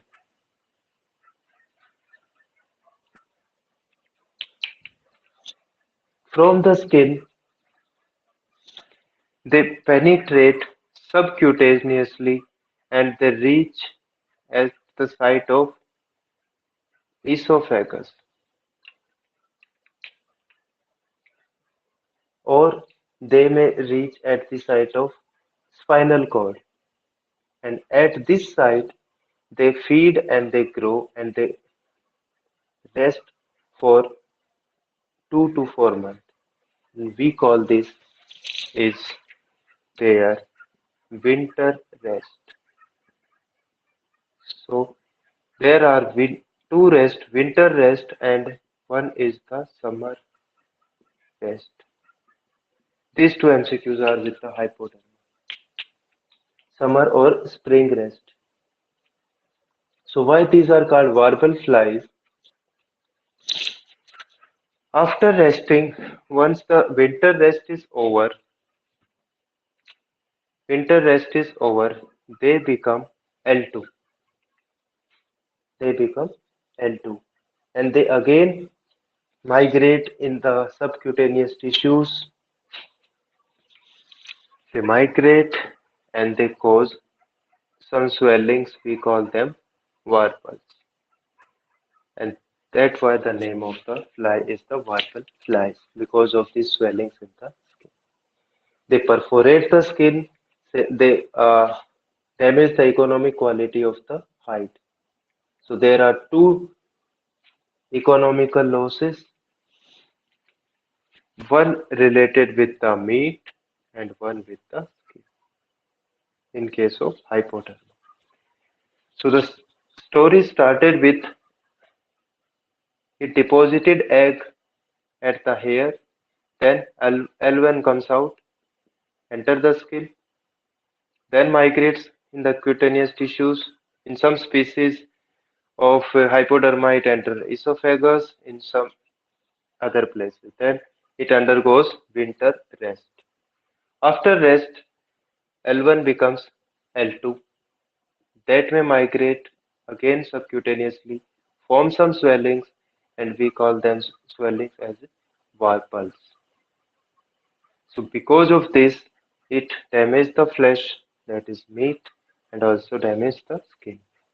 So the economic losses are meat and skin, and meat related term is your butcher's jelly.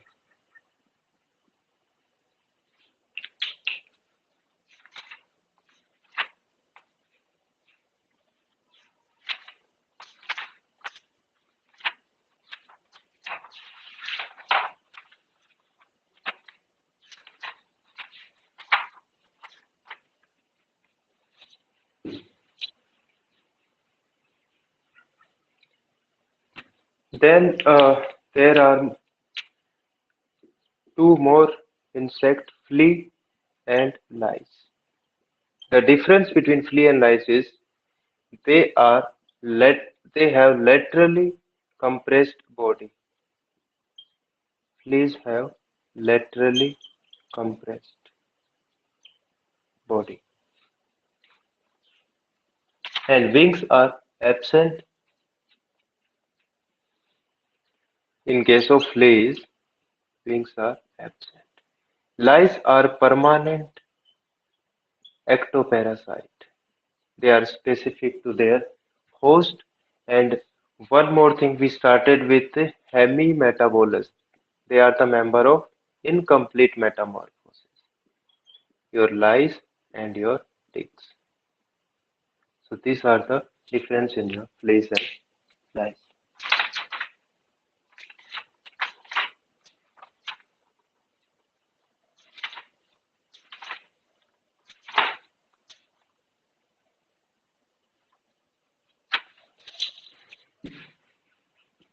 Then there are some synonyms and other. Again, with the ticks, we have hard and soft tick.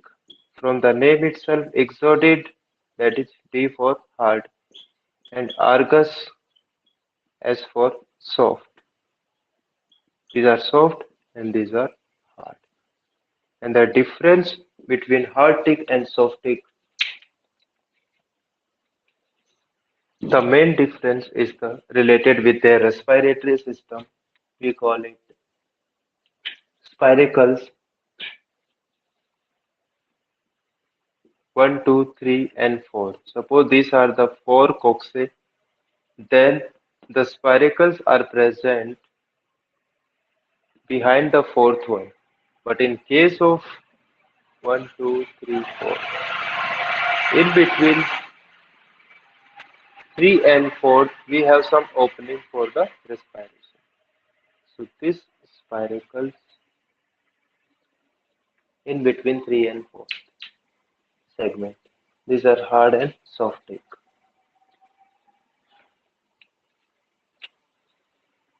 Then regarded with the mating of these ticks,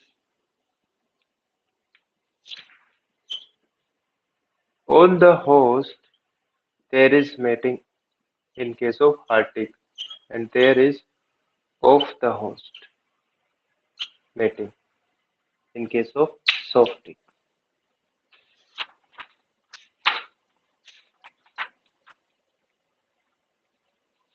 Then the important mite is your Demodex canis, which is having two forms, Demodex localized form and your generalized form. The generalized form is divided into two parts.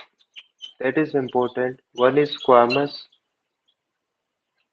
and one is pustular.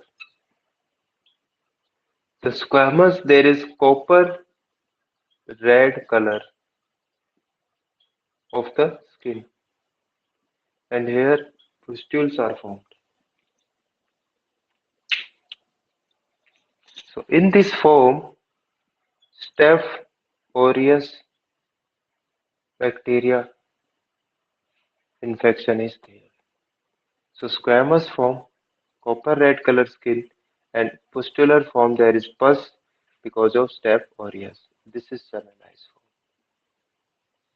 In case of Demodex, in one exam they have asked the shape of the egg.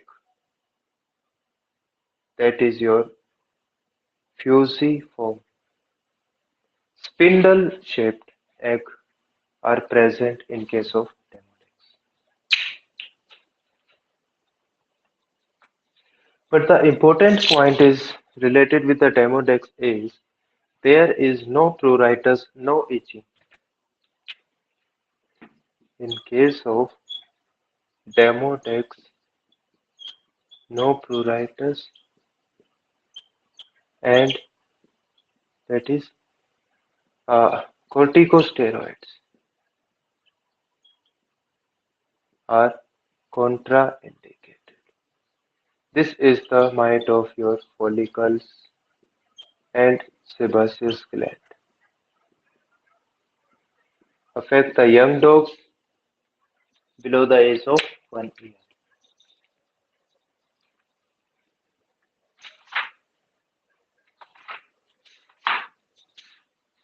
Then one is sarcoptes that cause scabies. Uh, then these Hello.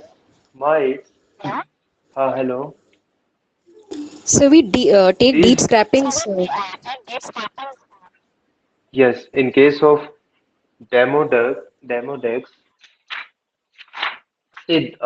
there are some mites are burrowing. If this is the skin and this is your mite, if it goes deep, burrowing mites, then if they enter here, then you have to take some deep scraping. Suppose the mite is not burrowing and it is superficial, then we just squeeze and remove. And if it is more deeper, then we take deep scraping. So that is related with your nature of your mind. If it goes deep inside, we go for deep. If it is just superficial, we just squeeze superficial. So in case of ICR exam, they have asked example of your which of the following is deeper layer might that enter into the deep layers, and that was your sarcoptes. It enters into the deep layers. And then one more example of deep layer is your nemidocoptes. That is in case of your birds. Then one more mite is there that is also deep burrowing mite, and that is your N cati. In case of cat, notoides cati. So N, the Sarcoptes and Nemidocoptes, they go deep. And for the skin scraping, which are deep enough, they are burrowing ones, we go for deep skin scraping. And that scrapings we treat with what you call 10% KOH that remove your organic debris and mites can be seen. So these are the burrowing. There is one more mite uh, that is known as Sauroptes, and this Sauroptes is known as non-burrowing mite because they are present superficially in the skin layers.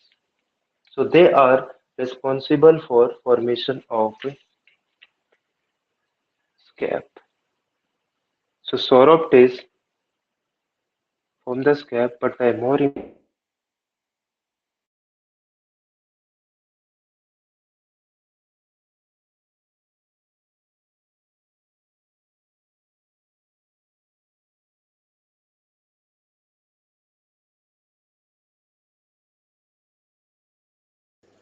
Hello. So your video is paused.